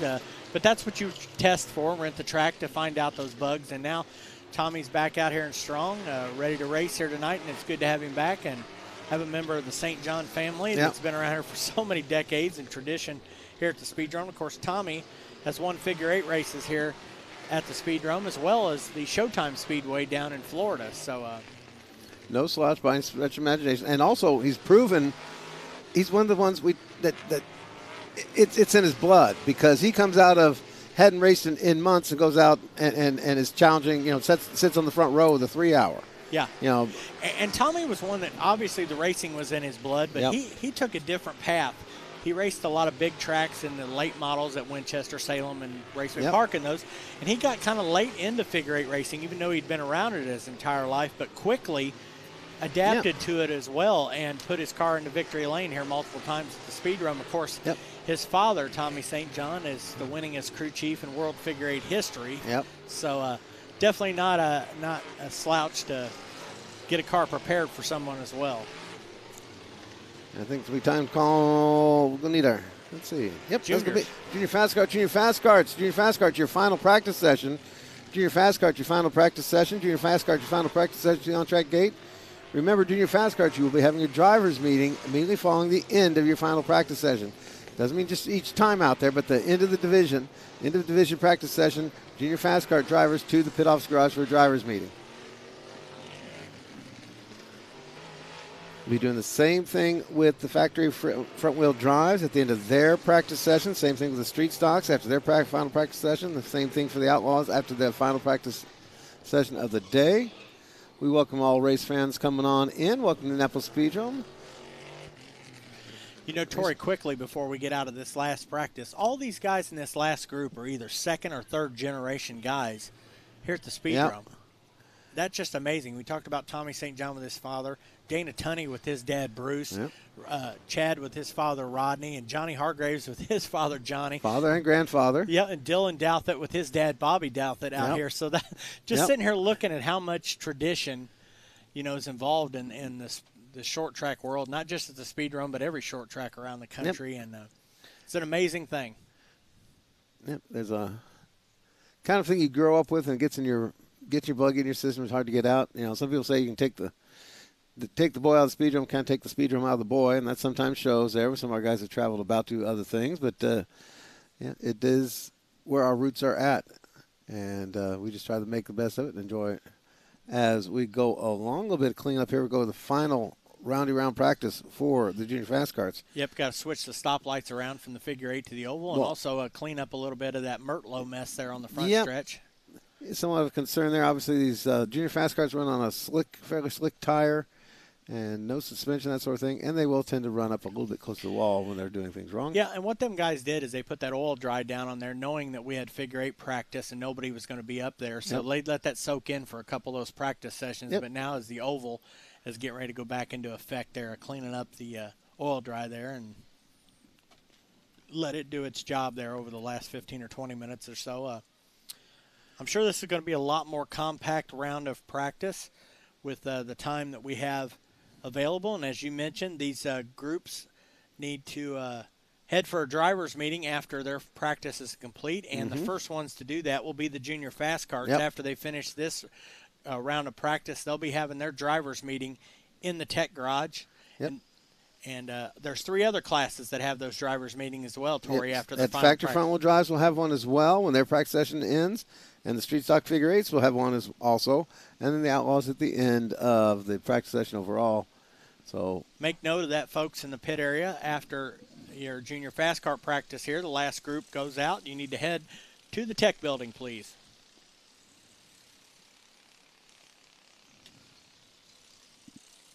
Kylie Gully in the 12, Easton Underwood in the 20, Caden Gully in the 42. And Kylie and Easton both very fast in that earlier practice session.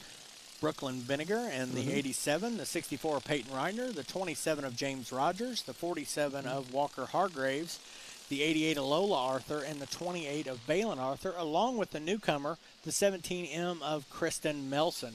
Crystal Melson, excuse me. Joining us here for the first time in 2025. We saw Cameron in that, and a little bit of fighting there on the steering wheel. She's getting the hang of things.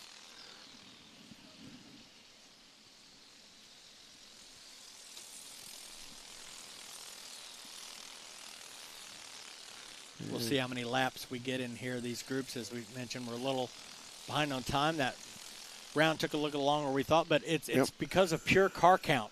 We just have a massive amount of cars here today. Only had that one incident with Mertlow in the street stock figure 8. And that was quick to clean up.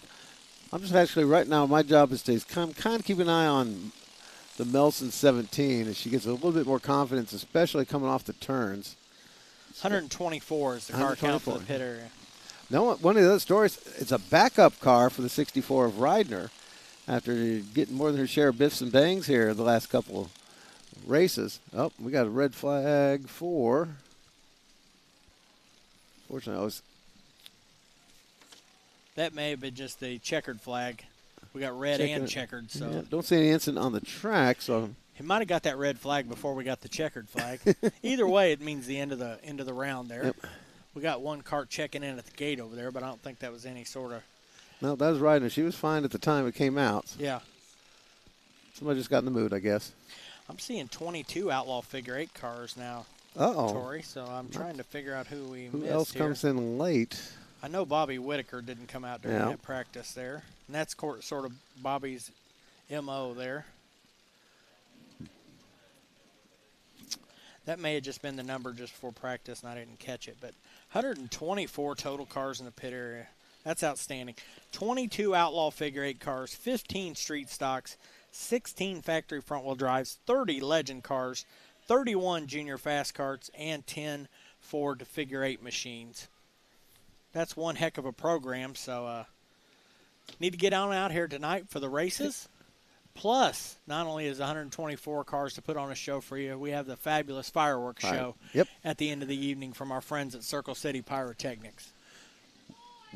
Let's remember all junior fast cars competitors at the end of this practice session for you guys. Immediately head to the pit office garage for a driver's meeting. All competitors in the junior fast cars after the end of this practice session, immediately to the pit office garage for a driver's meeting. Any new ones in this group? There goes the Ice Queen there, phrase, and the number 90 machine. Mr. Excitement, Colton Swinford. Oh, yeah. Mason Summers. Racing Mason Summers, Giovanni Rice in the 7. 71 of Palmer, Alexander Palmer. There's a Trenton Bliss out there I saw going by. Yep. Okay. Oh, they do have new colors on the side of Adeline's Palmer's, number 51. I won't call that trim, but you can definitely see the 51 a lot easier now. Yeah. They're working on it. Yep. I think I was promised some trim. I think they got some duct tape, so that's all right. We'll live with it. But I could see it, and I'm blind as a bat, so we're in good shape there. The number 1 of Jared Gully also out there. Dragon Lady Lily Drago in the 09. Yep. Well, a good batch in this one. KK Hargraves in the 31 in this group as well. And she hasn't spun all night. What's going on with that? I'll tell you. She's back in black there with the black paint scheme. Second weekend out that she debuted it for the autograph session last weekend. We had a lot of fun with her. If you recall her rookie season there, year before last, that she'd come out, she'd do 10 spins and keep going in one heat race. Definitely And wasn't afraid of the gas pedal. She was not, and that's why later on when we got Colton Swinford come through, it's like, wait a minute, we've seen that before. Yeah.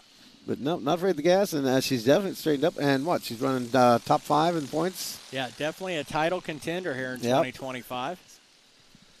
In the mix for a championship out here for the Hargraves family. To join her brother in the whoa, she cuts through the field there in the hot lap session. Got to go where they ain't there, Tori. I guess. Bit of spin over there at the north end with Swinford's 44 and the 7 of Rice, and around goes Palmer. Contact with Bliss. And that's all after the checkered flag. That's after it wrapped up. So he might not have seen that the checkered flag come out. That's one thing that's difficult for the kids, being in those carts with the flag stand and stuff. And that's why a lot of times during the actual races we'll have the flagman down there on the wall. The other part that you get out of these kids that you don't see with the adults, and is the sportsmanship.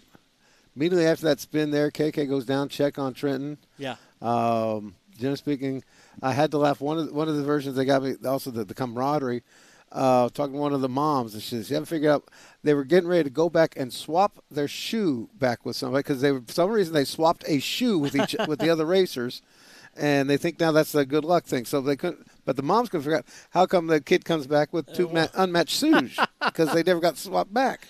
But you're right on these kids. It doesn't matter what happened out on the track. They go back there and hang out with each other and have fun. And I wish it was something sometimes that had translated to the adults out here. But some good habits to learn there. Yeah, the kids might have traded some paint with somebody or accidentally got into somebody out here on the track, but then went back in the pits and hung out.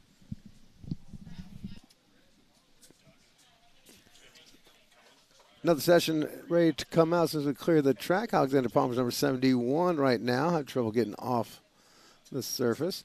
These are chain drive. Reminder there, chain drive, Briggs & Stratton motors. No suspension, rope pull start. And the kids, for the most part, are grade school, middle school students, so all still beginning their racing career. We welcome the folks here to the main grandstand. You'll be baking in the bleachers right now. Appreciate you coming out. Make sure you stay well hydrated. Our friend Palmer there is getting tow from the tow gator, and he's still in the ride there. He says, I'm just gonna hang out right there. He'd rather not have to walk. Yeah. These carts are, and the drivers, by the way, full safety equipment for the drivers, helmet. They have the little horse collar, gloves, and racing uniforms and shoes.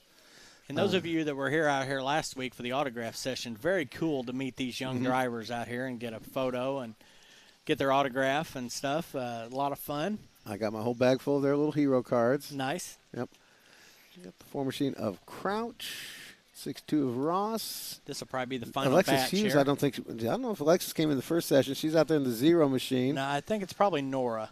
Nora Houston. Okay, that's right. Alexis too old. Dagnabbit. Yeah. I knew that. I'm old.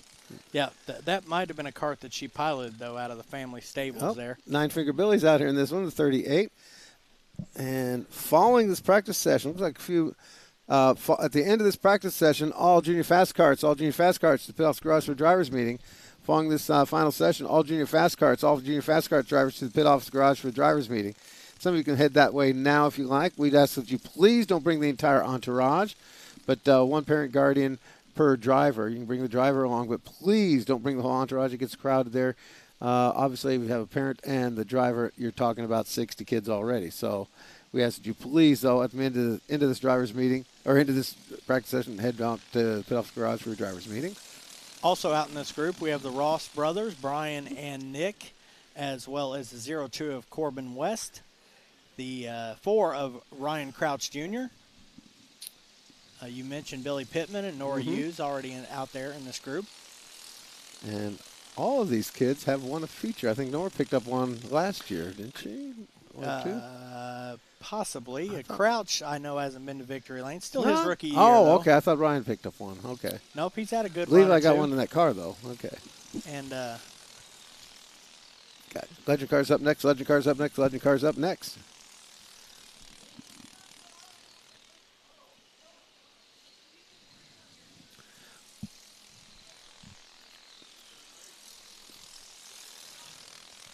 White flag is out here for the final group of Circle City Pyrotechnics Junior Fast Karts. So was Kylie Go atop the speed charts again? 15.861. Right behind her, Corbin West, 15.876.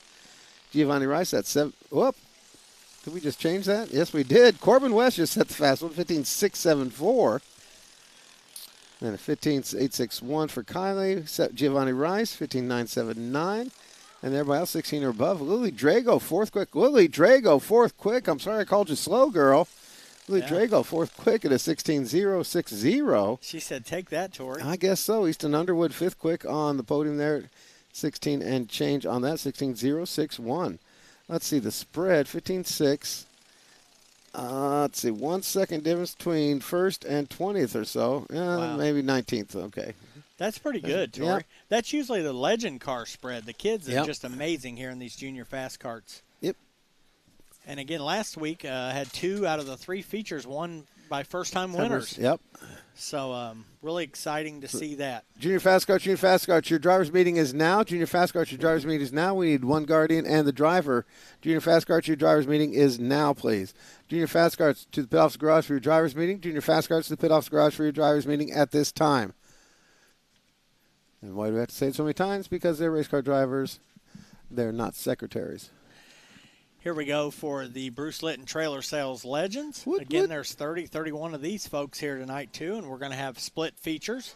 Yep. So it's going to be interesting. Some of our matchups we're kind of looking forward to. I mean, may not be able to see because of that, but they're going straight into the mains. Yeah. So we get 2 features, but we miss out a chance to see some of the matchups. And with that odd or even, you may get a couple of rivalries that end up in the same feature or get split. So it's going to be interesting to see how that works out. And Brooks, once again, I guess maybe just had to tighten up the belts or something there. And this is the first time we've ever done this where we split the field like this. Normally we have an A and a B, but without the heat races tonight, we thought the fairest way is just have 2 A features and split the field up this way and make a couple of nice 15, 16 car races and maybe get our chance to have 2 different winners here tonight instead of 1. Going to keep an eye on the white and green numbered 8H of Alex Hess. Alex Hess coming in from Milford, Michigan. 14 years old, his 5th race, and already very, very quick and had no problem with traffic in that first practice session. Can you say he's from Michigan? Yep. We've got our friend from Ohio. Yep, Colonel Klesser. We've got Puckett coming down from the transplant from Indiana, now down to Alabama. Yep. We've got our normal contingent of Indiana folks here. Yep. So a wide array of drivers here in this legend class. It's just booming this year. And then then we can throw in there, you mentioned before, we had Bill Early from Michigan. We had Corey Harmon from Kentucky. Yeah. And then, of course, Lillian Lepeda. Me and the English language aren't getting along today. Our transplant from Washington. So it's just great on a regular Saturday night here. Got 6-7 states of folks here racing. Here at the Indianapolis Speedrome. And someone from Queensland, Australia watching us. That's amazing. That's a trip. Yeah. I do miss my old buddy Brian McGee. Used to be a regular on the Facebook feeds and also a regular part of the Speedrome.tv. Of course, Stuart Cowan got the game going still. You would have to sedate me for a plane ride to Australia. I'll tell you. I'd have to have the IV and the whole 9 yards. I can't handle a flight to Florida. Nah, just have me a couple more beers. I'm good. Kristen Hammer, second quick, 13.994 for the 4-seater Hammer, right behind multiple championships for Corey Adams at 59. So Corey Adams, once again, the fast cat to watch. But it's a matter of time until Kristen gets that feature win here, I'm telling you. Absolutely. And I think that's going to be another deal that the floodgates open. When she finally cracks that first win, I wouldn't be surprised to see multiple wins coming up over a couple month period. Uh-oh. Brooks in trouble there. Takes a spin in turn 2. Backs it up. Doesn't look like any damage done. But just shutting down after the checkers came out. And not a good practice session there for Brooks. Look who's top of the charts there. Holy The smokes. new kid, 13.822 for Alex Hess. Fast time in that group for the new kid. His 5th time in the car. Well, you said he needed some experience at the Speedrome. He had one practice, Tori. I mean, that's experience. I Here guess he goes. so. I was talking to him. Like I said, he was Pretty confident young man. And he was quicker than Adams and Hammer, two cars that have been on the podium here a lot in the last month here at the Speedrome. Zach Brady there been challenged. John Puckett's got about 5 or 6 wins. Danny Adams, led the points in our mini Outlaws there for a while. Yeah, so that's pretty impressive. We'll see how that stacks up over the day, but that's a pretty darn good time there. Very sweet. I can see a very, very proud dad and little sister back there in the pit area. Timmy Skinner in the 15, the 51 of Braylon Eder, who had his share of issues there, got scared there a little bit. Matthew Benzenbauer 0-1. Here's another one got a kick out of. Eddie Foss-Knight back with us in the 8 machine, especially in 8F. There you go, Cole Klesser in the house. Mark Cole Klesser. The 9V of James Vanover, a veteran of the division, along with son Douglas Vanover in the 94V. Yep. And then there's our front-wheel drive mini Outlaw transplant, the 81 and 8th and Arthur. I think he's just Mr. Versatile right there. And then a guy we saw towards the top of the standing, surprisingly, in that first round, the 72 of Chase Penrod. Yeah, Penrod was out like that qualifier that first go-round. So this one that counts there could be pretty significant here. Again, no, Junior Fast Cars should be in there for your driver's meeting at this time. Junior Fast Cars should be in the pit office garage for your driver's meeting at this time. Junior Fast Cars, you should be in the pit office garage for your driver's meeting at this time. All right, we're green here for this hot lap qualifying group number 2 for the Bruce Litton Trailer Sales Legend cars. Obviously, a couple of hot shoes. We're going to see if they can do something about that. Alex Hess time on top of the charts is going to be on the track there. 19 of Robbins, of course, longtime veteran of these legend cars. They're probably looking down at their app in the pit area saying, who the heck is that guy? Yeah. Like someone that's still age eligible to be in our junior fast car division. Yep, he is. That's pretty impressive. That's the beauty of these legend cars. These folks can just pop in from anywhere. Good to see them and have them. The rules package is nationally similar. Yep. So internationally similar. These, as I mentioned before, they've raced in every continent except Antarctica, and that's only because I haven't been able to confirm that they haven't, or that they have raced in Antarctica. They've traveled all over. Foss-Knight up there into the second spot here out of this group. Oh, Lordy. We got some new blood atop the speed charts these days, folks.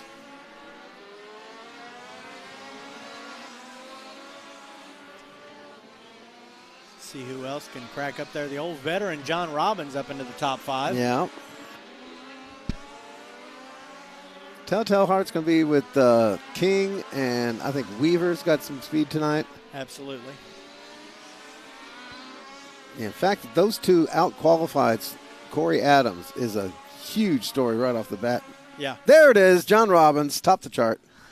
Saved the best for last, 13.762. John Robbins pretty much drives anything with this engine package. We've seen him here in a Kenyon Midget. Yep. He races up at Anderson in the old Thunder Roadster, which is a similar picks package. Picks up the wins there regularly. Yep. Does a lot here in these legend cars, whether it be at Anderson or the Speedrome or Mount Lawn even. Yep. And just been around this stuff forever. And him, former winner of the Marty Griffin Memorial Race. And he's fastest so far here after 2 groups of legend cars with 1 group left remaining. We'll see what his teammate Xavier King can pull out of the bag. So Alex Hess knocked out a top spot there by the longtime veteran, John. In fact, basically, you figure the most experienced. He's been driving legend cars more than this young man's been alive. So Xavier King is another one now as an old veteran. We both remember he was the wild-haired hippie-type new kid on the block not that long ago, being coached by John Robbins. He's out there in this group with the number 84 machine. John Weaver, another one of the kids coming up from the junior, or from the, not juniors, but from the. Was he a quarter midget? Quarter midget drivers. There you go. Yeah. Who else we got out here during this wave? We got Kenny Hecker. Yep. The 27 of Travis Cooper. Well, no, wait, 27. Yep, Travis Cooper. Okay, there we go. And then Jackson Navarro's 96. That's going to be another interesting to watch. Had some mechanical problems the first go-around for Jackson. 25 of Connor Locke out there. Connor Locke is actually another one coming out of the quarters. A lot of success down south. But speedy little kid there, just on occasional appearances in Speedrome here this year. The 1A of Logan Anderson out of our senior fast car division. Yep. And then there's our street stock transplant, Rex Cox III out in the 87 RC. Had a very good first round of practice, by the way. Yep. And then there's the 19 machine with the yellow wheels. That's Mr. Ryan Krugler. Keep on Krugling. Factory front wheel drives the on-track gate. Factory front wheel drives the on-track gate. Factory front wheel drives the on-track gate. You will be having a driver's meeting at the end of your practice session. Factory front wheel drives, you'll have a driver's meeting at the end of your practice session. Please, crews, make sure you remind your drivers about the driver's meeting and get them over there at the end of the factory front wheel drive driver's meeting. Right now, the juniors are in there for theirs, having a chit-chat. There will also be a meeting for the street stalkers at the end of their practice session and for the outlaws after theirs. Green flag is out for this final group of Bruce Litton Trailer Sales INX Legends cars. Fast time is Robbins, 13.762. Again, this hot lap qualifying is to set which feature you're in and then the order that you'll be going. They might draw an invert for these two races, so we'll have to keep an eye out for that. And if they do, it'll be one person drawing, and it'll be the same invert for both races, so it's nice and fair. And who just bumped? Here we go. Weaver up to second quick, 13.766. King third quick, 13.794. We kind of figured that was they coming. They are punching some of the kids further back in the rankings. Those times, too, at the top, those three are almost just identically right on top Weaver, of each other. 13.698. Goes to the top of the board. Yep. Weaver, Robbins, King, Hess, Fosnight, your top five right now. White flag coming out. Last chance. King. No improvement. Robbins kind of the old guy in that top five right there. A lot of youngsters there with some speed. I think Alex has almost got enough for a mustache, and Eddie's trying real hard. He's just not making it. Checkered flag out. Yep. His final lap will count for these folks. And last blast there. Also, curious to see where the 87 did. How'd he do? How'd Rex do? And, did he even get it? He wasn't hitting. Oh, there he is, 87 RC. Yeah, I think he was down to 14.8. Yeah. But again, you take a second and you just take up 90% of the field right there, Still, the big plus on Cox has got to be he held it together. These cars get away from you real fast, especially you try to drive like a stocker. Yeah, and I couldn't think of two more opposite driving vehicles than a street stock, especially on the figure 8 and these legend cars. The power, the weight differences are like in total different hemispheres, but power-wise, they're both probably similar power, but the getting the power to the ground on a legend car is so much different than the street stock.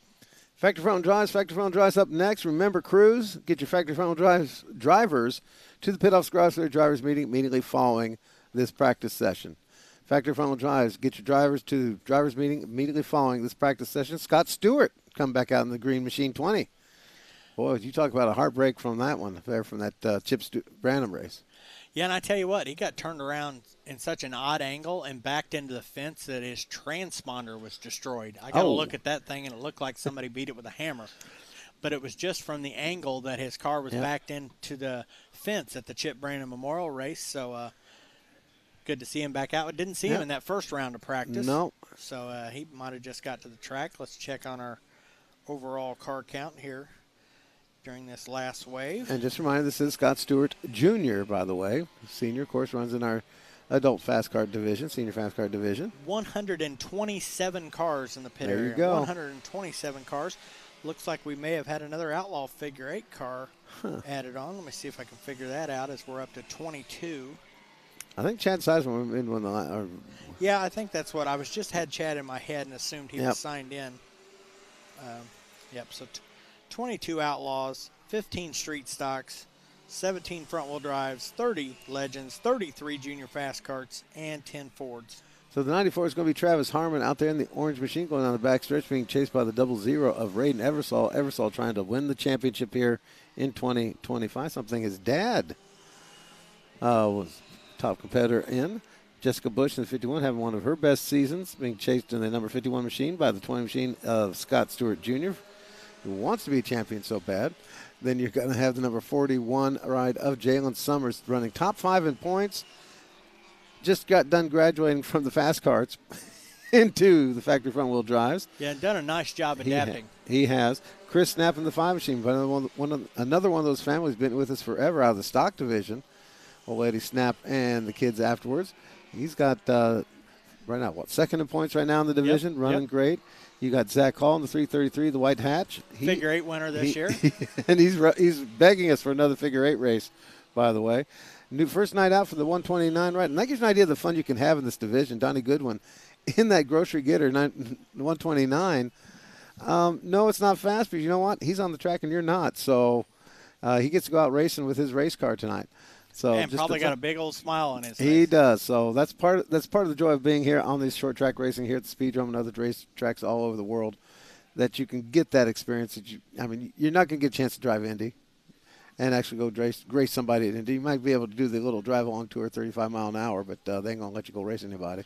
You know, in these front wheel drives, you don't have to do a lot to get them out here to the track, and need the old 2-wheel dolly to haul them on over here and come out and have a good time.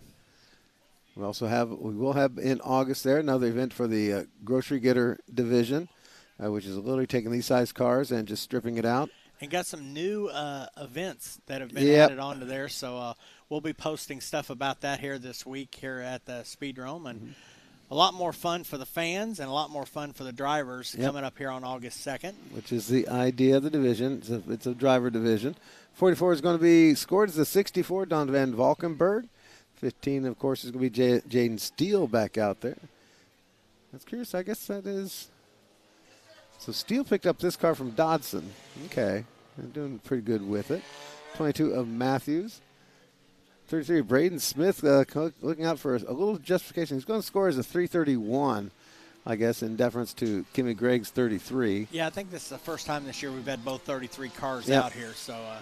Well, he ran with, I think his first time out was the figure 8 race. Yeah, he's been here a couple times, but I don't think him and Kimmy have been here on the same night, so we've had to make a little adjustment there with the car number situation. And then Dylan Duper, in my mind, the Dylan Duper machine, that embodies, that's actually what I really get grooving to about this division.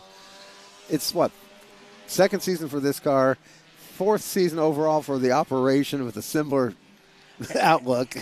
and they get their full money's worth out of their machines. They're low budget built. Yep. And they get the most out of them and get the best performance out of them for without having to break the bank or anything.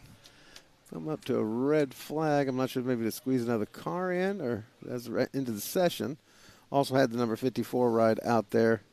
Which end of Valkenburg was that? Not lose track. The second. That's number 2. Was indeed the second this time out too. That's who drove it last time. So I don't think he had a transponder. Well, when he came on the track, they came down around turns 3 or 4, and he directly headed into the infield, so he might not even have crossed the loop. I seen him turn towards the infield truck there, but I know last time out that was Donald Van Valkenburg the second. Okay. So we'll see, but he's now pulling back onto the track, it looks like. So he's not yet registered under it. Yeah, he's not registered. That might be part of the problem. Yeah, when you get on the My Race Pass app, those are the folks that stopped over and picked up their transponder. Then they're entered into the system. So if you've bypassed that station, you will not have a scoring device. And he's crossed the line, and I do not see anything on there. So. But then in his defense, if indeed you're in a hurry to get to the racetrack and you're literally, and we've seen it ourselves, they're unloading in the parking lot to get just the driver and the car in so he can get out here, gets on the track. At least he records an appearance, even though he didn't have a transponder to give a time. Yeah, maybe he's hearing them call the front-wheel drives to the track for their final practice, so then you got to make a decision. Do I go pick up my transponder? Do I go ahead and get a few hot laps? And go from there. And if I remember right, he was here for the Chip Brandon Memorial Race and fell out in the first lap or two. So I think getting practice laps probably the more important thing right now, considering the lack of time he's had on the track here in these first couple of appearances. Overall, his son, Donald Van Valkenburg III, was quickest in practice, followed by Zach Hall in the 333, Scott Stewart Jr. in the 20, your point leader, Raiden Eversalt, in the 00, and Travis Harmon, last time out's winner in the 94 machine, rounding out your top 5. And we need those factory front-wheel drive cars, factory front-wheel drive drivers to the pit-offs garage for a driver's meeting. Factory front-wheel drive drivers to the pit-offs garage for a driver's meeting. Factory front-wheel drive drivers to the pit-offs garage for a driver's meeting at this time, please. So again, trying to have a couple drivers meeting here before we get things rolling. Get everything knocked out and instructions, special considerations that are covered. Following up, 3 rounds of figure 8 practice only, starting with the stock division, then going to the Ford division, and then wrapping up with the Outlaws. And that'll wrap up the practice hot lap session for this race day, and also wrap up our broadcast freebie we're doing on YouTube right now. We are live worldwide on YouTube, as well as seeing what we can cover in our Speedrome.tv program. Again, stock division running on the figure 8 exclusively here today. Yeah, but now that these folks have had the one practice session, they've had a chance to make a few adjustments to the cars and get back out here and try to improve on that here in the second session. As we mentioned before, the street stocks haven't been on the figure 8 much here over the past handful of years, and some of these drivers, maybe this being their first or second appearance on the figure 8 in any kind of race car here at the Speedrome. So this track time very vital for them. Got about half the field out here in this first group. We see, looks like McDougal's made it back out there in the 27, so whatever happened from that damage. Yeah, like I said, I think it just took his back bumper off, clipped it, sliced it off there at the crossover. Just lighten that back end up, it up did, a little bit. Yeah. And the damage was into Mertlow on whatever caused that acceleration to the, and I still say it's accelerated to the wall. Yeah. For whatever reason. And so that then, of course, just damaged Mertlow's car, and I don't think we'll be seeing him back. Don't think he carried a whole bunch of spare radiators. Yeah. Although he will have time, though, because there's 9 features here tonight, and they're like 7th, I think, on the chart. So he's going to have time if he wants to, or if he's able to do that here this evening. See if we get the old man to bring the other car up from Martinsville. Yeah. Yeah. Brian Canner's fast times on this group, 21.287. Well, and we talked about last time out him spinning the tires quite a bit during that. He maybe have made some adjustments to either his driving or the car then. And check out Johnson, though. Have no more. Johnson, once again, has that car just skating away from him. Yeah, this is going to be a fun feature here tonight for sure. And I guess I never really thought about the front-to-back balance on the stock division. And it kind of shows there. You know, we talk about left-right balance. With the Outlaw cars, you want a left-right balance to be neutral, and you want the front-to-back to be neutral. Basically, you want the middle of the car to be able to, you can put it on a pinhead, and the whole car will just balance. There's no major left and right bias to it. And, oh, man, Fleek took a nasty spin. Yeah, and I tell you, Tori, tire pressures is one of the most important things. And you want to have that equal tire pressure on the front across the wheels and then different lower on the back. And with these guys not having ran the figure 8 in quite a while, they probably had to take an educated guess at it for that first practice session. Okay. Speaking of which, look at the backside of Fleek. Would you say that something broke back there? Yeah, that's a lot lower than we expect to see there. So there's a lot of load when they hit that. In this case, it happened on the left-hand turn there, coming out of the straightaway, taking the left-hander, which is normal. But you come in and have to turn a lot more sharply. And so that puts a lot of stress on everything back there, including you're talking about tire pressures and everything else. So yeah, definitely sunken down in the rear end there. Some part of the suspension's he was squatting like they say with the truck there. He maybe do that squat thing, they talk about doing the pickup trucks. Yeah. Yeah. That looks like the old Lincoln Continentals when the air rides went out on the back end. You see them driving down the street, Yep, I had one of those. Thank you very much. There was a few model years that were famous for that going out after a couple of years on the highway. I had the spare parts in my trunk. They were fighting over my car when I finally had to retire it. All right. Kevin Smith's number 61 machine already was definitely not the fastest in that earlier practice session. Scotty Keen's number 22. The 21 is going to be Gonder. Is that what we agreed on? Yep, Jordan Gonder in the 21 now. And the 87 of Rex Cox. And the 23 of Kenny McDonough. Probably the most experienced figure 8 racer along with Johnson here on the track at this point. Well, I take that back because in the street stock division. The street stocks and in the street stock cars. Yes. So look at this last effort, and they'll all be shooting at Brian Canner's top time so far. Fleek, even though he had that suspension damage in the back, put up the second quickest time there in that first round, followed by Henry McDougal. So couple surprises there on the top of the speed chart so far. we'll see how this group shakes out against those folks from the first pack. And there we go, Jordan Goner to the top of the board in the 21 machine, followed by Rex Cox III. Already a tenth faster or so faster. Oh, they're down in the 20s, those two guys are. 20.675. Kevin Smith now up to the third. There we go. And this is what Kevin needs to be, because if indeed we do embrace bringing back the 8 as being a regular part of the stock class season. There's currently another one scheduled on the Friday night of World Figure 8 Championship weekend. It's a part of a whole night of figure 8. I'm moist over this. I'm moist over that. That's just, I've been up here even before you joined me. That's been what I've been begging for. Bring more of these street stockers out here and continue basically that transition from a slightly modified to a very modified figure 8 car.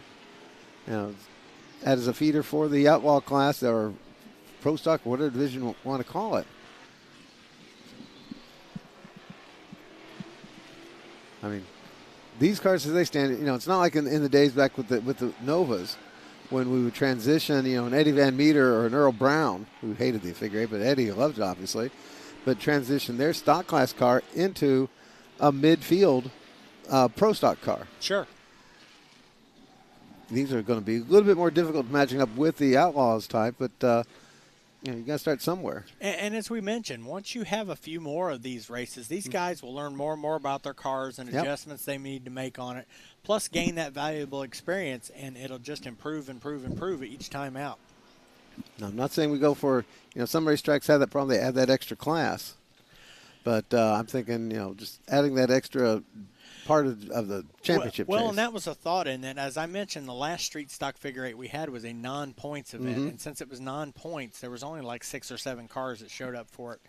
This time around, this is part of the points championship, so as you can see, we've got a much more significant amount of cars that have showed up for it. A little bit of pressure. Yep, 15, 16, 17 guys going at it. It'll be just a nice race, Yep. Now we're moving on to our second figure 8 division of the night, and that's the Crown Vics presented by the Outdoorsman Sports Shop. Our friends down in the Greenwood area. And we'll specify the folks just checking in. They're not exclusively Crown Vics. They also include the Mercury Grand Marquis and the Lincoln Continental. Thank you very much with their air ride that sucks. But once you get that replaced. And it's kind of a deal that the majority of them are Crown Vics. Like, when people just generically say they want to go get a Coke, instead of saying Pepsi or Coke, Crown Vic is just kind of the generic term, and it's the generally the most amount of cars, but it's open to all those Ford Motor Company, Mercury, and Lincoln products that are of this same era. Quite a few of them actually are the other ones. Just people almost get embarrassed by saying, because the Crown Vics was also, of course, the police cars you and I grew up with. I mean, they were, when I was. We'd go out, one of my jobs used to be putting the stickers on the apartment complex and the flat tires and expired plates and abandoned cars and all that. And at one point they gave me a Crown Vic to drive, and they had to take it away because I'd roll up into the projects. Slam! All the doors were shutting. Everybody's poking out the window. Weren't sure who's rolling in. You were sort of flying under false colors. So they made me actually change cars because of that. Taggatory got busted. Billy Riddle, number 5. Watched him on the high bank. Something mechanically went wrong. So curious to see how well this does here for Riddle tonight. Another one I've been rather impressed with here this year. 16 machine of Hayden Garner. Yeah, he's fresh up from the senior fast karts, a young man jumping into a bigger car, and first times on the figure 8 this year. And most of these figure 8s, he's just doing a nice job of trying to get to the finish, letting those guys race for first place, but getting better and better each and every time out. 17 of Andrew Brown, former division champion. Anthony Jackson there in the number 58. Number 11 of Frank Hardcastle, already a winner here this year, or again, I should say. Justin Gully in the number 31. And, of course, here's a guy that's always a threat to win. It's going to be the Big Orange Crush, the two machine, the world's most dangerous ginger. That is Zach Deitch's. Yeah, and he'll race these Ford cars on an oval, a figure 8, dirt, pavement, road highway, course. Your neighborhood. Kroger parking lot, wherever you want to race it, he'll bring this number 2 machine and run it at and do it at full steam. Also out there, the 54 machine of veteran driver Jimmy Burkhead. Yep. Oh, a couple latecomers coming out the gate. The 21 machine of the Hammer, Harold Bruce. Arrington also on the track at number 24. Yeah, Arrington, who's, I believe, leading the points on the oval division, up in the standings here on the figure eight. He's a guy, got his first figure eight win earlier this season. Very proud of that.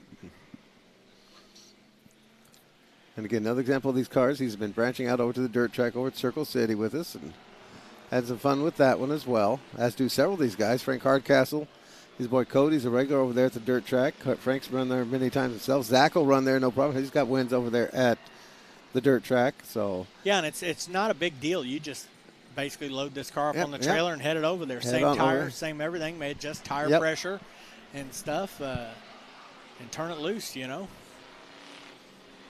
Bring these guys up to speed, and let's see, following this, we'll be over to the Outlaws. My Street Stalkers should be in their driver's meeting right now. Street Stalkers, you should be at the driver's meeting. Street Stalkers, you should be at the driver's meeting at this time. Street Stock, you should be at the driver's meeting at this time. Racing tonight gets underway here in just a little bit, folks. We're starting to get to the tail end of our practice session. Racing begins at 6 o'clock with right into features. 3 features for the junior fast karts.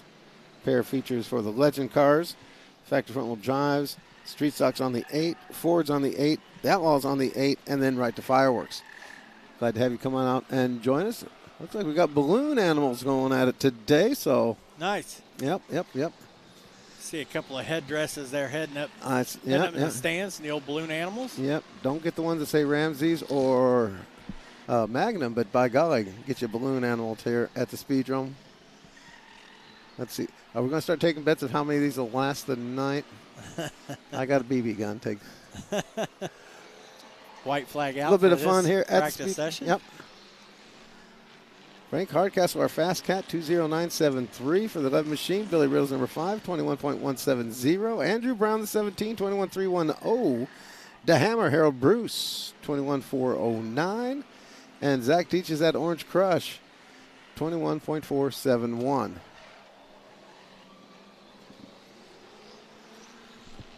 That'll wrap things up here for the Outdoorsman Sports Shop Fords for their preliminary practices here. Next time we see them out on track will be for feature competition. And we have one more class here yet to finalize practice, and that's the Hadley Towing and Recovery Outlaw Figure 8 cars. Again, 22 of those Outlaw Figure 8 machines signed up here tonight. And they'll be competing in the 9th Annual Mike Gregg Sr. Memorial Figure 8 here late this evening. And I do believe, Tori, we're going to have some of the Gregg family race cars that are racing here tonight as a part of the opening ceremonies, carrying the flags around. There you go. That'll be very cool to see. 3 different machines from 3 different classes and 3 different generations. 3 generations. I was going to say that's part. I mean, that's part of the miracle that is this short track racing world. This family that is the racing family here at the Speedrome. Yeah, and we'll give you a little bit more of the description of those folks when they do come out here for opening ceremonies. But one last set of practices here. Probably break them up again in 3 groups and quickly get them through there. Yep. And there will be a driver's meeting for the Outlaws at the end of the practice session. So all Outlaw drivers, you will have a driver's meeting in the pit office garage following this practice session. All Outlaw drivers have a driver's meeting in the pit office garage at the end of this practice session.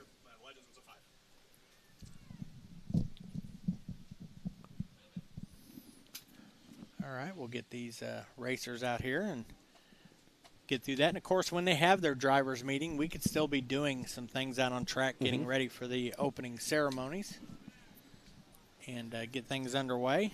We will be wrapping up the freebie on YouTube at the end of this. Getting the prep work for the welcome and the other goodies happening out here at the track. You got people at the stand. You want to give the holler out to your friends who are holding off. Let them know the racing getting ready to start here at the Speedrome in, well, shoot. I'm scheduled to get underway here in about 10 minutes, 15 minutes. But, don't think we're going to catch that, but it'll be soon after that, though. Yep. Because we'll go from practice and get a chance to set things up for the first race and take a few minutes break and then turn them loose. Looks like some of the Outlaw Figure 8 guys maybe not choosing to come out for the second practice, as we only have 2 of our 22 cars here on track. That'd be the 3 of rookie point leader Kevin Brooks. And then the 74 machine of Charlie Hargraves, who I mentioned earlier, has 2 runner-up finishes so far this year. So Charlie getting antsy, hoping to get that car to victory lane soon. He's been very fast so far this year. High hopes for this new car of his, is a reworked machine. And in both directions. He has a runner-up in the reverse direction as well as the standard figure 8 direction. Now we see the 51 of Lee Schwartz joining us on track. Lee just buttoning up things on Jessica Bush's car there and hopping into his car and headed out for his final practice session. And that's a fun group there. When you get a chance, if the pits get open up and you're able to run down there, give a big shout out Lee, Jessica. Donnie Scurry in the street Scurry stock. over there, that whole crowd up there just having a lot of fun. There's some old school speedromers there and just good folks to get to know when you get a chance to Now joining us on track, the 3T of the reigning world figure 8 champion Mark Tunney out there. Mm-hmm. It looks like Doug Riddle maybe coming out there. Is that Doug? That's the 2 of Hadley. Oh, Mason Hadley. Sorry, I was looking at the front. Doug's got a little bit more of a nose piece on the front than Mason does. A lot of folks seeing these for the first time. One of the things they wonder is where did you get these cars from? This is an organic process to get to this level of cars that basically the racers themselves decided upon. We wanted to keep at least some stock, quote unquote, stock appearing along the lines of the old school Camaros and whatnot. But the rest is the racers determine it based on they want to be able to get to the engines quickly. They want to be able to get to the suspension parts quickly. They want to be able to get to the backside quickly. They want to be able to do a fuel quickly. They want to get the driver in and out quickly. They don't want a bunch of fancy stuff. They don't want plastic. They want to do just a slab sheet metal if they could, which is cheaper. And that's really the other discerning factor here is expense. With these slab sides, yes, some people say, oh, they don't look like any kind of car. No, but these guys can afford to put it together. Underneath is pure race car. Whoa, jig built, as Schwartz gives them a bit of a shakeup. But they sustain a lot of damage in the course of a season. And doing these slab sides, doing these this metalworking on it is so much less expensive than having to pay for another body. My modified guys, they'll patch together the same body year after year. That's because it costs a couple $100 just to get one fender back, or get a door back. I mean, that's... Yeah, and these aluminum sides make great souvenirs. Yep. Whether a fan ends up with them or you've won a major event such as a 3-hour, maybe put that side up on the wall in your garage, for a memory there. So, So it's just their own unique brand. Now the back tail wings, we don't give them huge spoilers in the back because you actually need to have the ability of the driver behind you to be able to see through your car to the car as they go through the crossover. We saw just occur there with Jillian Lepeto going through. The drivers need to see through your car to the next car in front.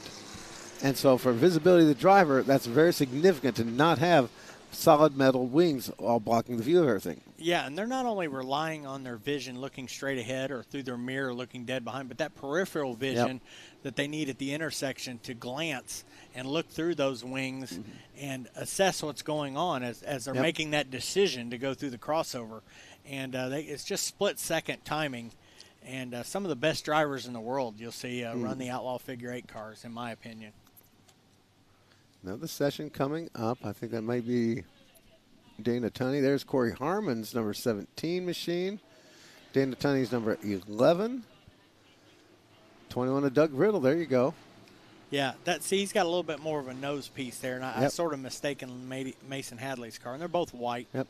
And the goal with that nose piece is actually to deflect debris more than air. Aerodynamically, these cars they're rotten. You've got that open cab. That tends to create a negative air zone there, a negative lift zone inside as the air comes through. It hits all that mess there on the open cab and just kind of drifts and actually somewhat lifts the car up a little bit. It doesn't help you much. You can direct it some, but we did not allow these guys to build the sheet metal real tight up to the guy's shoulders or heads as they used to do because we had that problem with driver extraction when something went wrong. So we keep that open cab area, and that really throws off a lot of the aerodynamics. These cars can run just as fast without any sheet metal whatsoever. Yeah, and you'll see some different philosophies on that nose on the front. Some of the guys have it more wide open to get more air to the radiator, but others it looks like it's fully closed off. It's not really. Some of them have a small, that you can't see from the naked eye underneath, air scoop that gets that air to their radiator. And they'll maybe adjust that as the days are hotter, like today, you know, maybe take some of the sheet metal off of there to let more air get in, as opposed to days like when we start in early April, they may be able to close that whole thing off. Well, the other part is when you have it totally open to the front, like you do with the street stock cars, rubber debris comes right in, gets stuck to your radiator. Whereas if you use the scoop that's picking up off from down below, you don't get that debris. Yeah, and back when I used to work on the cars and we didn't have those noses like that, and we would have to every single week take that radiator out and clean all the debris that had gained there. Because and that soft rubber there just gets stuck in all the... As the night went on, it blocked more and more fins off of the radiator, and of course it would bring the temperature up a little bit, so you had to keep an eye on that as the race went on. So keeping maintenance on that, where these days they've worked on those air boxes and cooling systems up there in the front to help protect that radiator from getting that debris in it, but also having a smaller area for air to be able to get in there. And I'm sure there's screens and things in there to sort of just take some of the bigger debris from getting into that radiator. Slowly getting down to 17-second laps, but it's still not as fast as we're used to seeing. 17.959 for Mark Tonier. Brooks was 17.967. Track is still very, very hot, and that just has slowed these cars down from what they're used to seeing. Bobby Whitaker out there to join us for practice here, Tori. Yep. Not known for taking a lot of extra laps. And he got a couple in and parked her on the back stretch. He does. Once again, he's always willing, if you want to come out to the racetrack and lend a hand, Bobby Whitaker's always willing to take it. Another guy looking at Manny Aguilar, remember, he had troubles with a wheel in that first round practice. He seems to be scooting along nicely here in this practice. So left front fell off, so it looks like he's got it back on again. Yeah, he's actually in the middle pack of speeds, too, here. There you go. As we've had the cars, so he's running pretty well there. Another big story is going to be Doug Gregg, fourth quick, 18.174. Again, only 3 guys are in the 17-second range so far. That's been Matt Smith in the 87, and this on the track right now. Mark Tunney's 3T. In the early session. That's the second time today we've seen Matt up there near the top. Matt has been fast both sessions so far today. Still got 6 or 7 cars left to go. Let's see if he can hang on. He's going to try to win him another Mike Gregg race. Yep. He's won a couple of memorial races. He's won the Mike Gregg. He was the inaugural winner of the Wayne Arnold Memorial race. So, and a many-time top 5 finisher in the World Figure 8 Championship. Yep. Doug Gregg on his dad's night, 5th quick. Doug will be one of those cars that we'll see during opening ceremonies that will help carry the flags around to salute the Gregg family and stuff. Of course, Mike Gregg, who's the figure 8 is tonight, it was his father. So we'll be saluting him. 57, Mr. Tunney, sir. 5. Now, by the way, check in with the Indy Screen Print guy over there outside turn 1.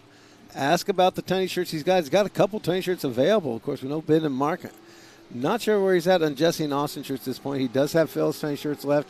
He may have some more of the Bill Tunney shirts left. I'm not really sure what's going on with those. But make sure you check in with him on that. Dylan Douth out there in the 21. And then one of my personal heroes out there to see out there, Bill Early in that 08 machine, the Michigander, come to join us once again. I'm just so tickled to see him. And when I get into these guys come from up north, it's great to see him. Kind of brings back a little breath of the good old days in the Outlaw division, the Open Comp division. And then, of course, the return, Tommy St. John. He's not officially he's not officially a Tommy St. John Jr., is he? He's the second. He's a second. Yeah, he's a twofer. Yeah. And his big deal, he gave up his store. He was getting tired of paying big money for the rent for the store for what I was bringing in. It wasn't doing too bad, but the rent was killing him. And so he's gone on the road selling ball cards, and he seems to be doing pretty darn good at it because he's able to get time to go racing again. Yeah, hits a lot of shows across the Midwest, and I know recently he's been in Cincinnati and Pittsburgh and some other places for those weeks. But most of those shows are like a Friday, Saturday, Sunday thing, so he's not going to be available to race every single weekend. But we're here for him to run for that, and I'm sure he's got circled on his calendar the 1 hour and the 3 hour. Yep. Trying to beat him up, and there it is. Just set fast time, 17.696 for Tommy St. John. Nice. Right back at it, out of quote-unquote retirement. We were talking about this in the earlier practice session, that he's able to just come in from out of the weeds and ready to go fast. Yep. Got a great mechanic working on his car and his father, and a good wheel man behind the wheel. Well, I mean, old man Tommy, of course, was helping out Ricky Schaefer to start the season. Schaefer got that injury in the crossover, and stuff, messed up his ribs, and he's kind of decided he's going to step back from being a figure 8 racer for a bit again. But and so he stepped back out of it, so it freed up Tommy to come out and help Tommy. So that worked out pretty good. Yeah. Dylan Douthit heads the backstretch, an 18.438 for his best lap. Starting lines available at your My Race Pass application for your smart device, in case you want to check that out. We need Outlaw Figure 8 drivers, Outlaw Figure 8 drivers, Outlaw Figure 8 drivers to the pit office garage for your drivers meeting. If your driver's on the track crew, please send him on out to the pit office garage for a drivers meeting. We need Outlaw Figure 8 drivers, Outlaw Figure 8 drivers to the pit office garage for your drivers meeting at this time. And now, folks, that wraps up our hot lap session here. We're going to be a bit of a break in the action. Chance we pop on down, grab something to eat, drink. And it's going to wrap up our free preview here on the YouTube. So those of you folks watching on YouTube, to watch more racing this evening, you're going to need to go to speedrome.tv, get yourself signed up.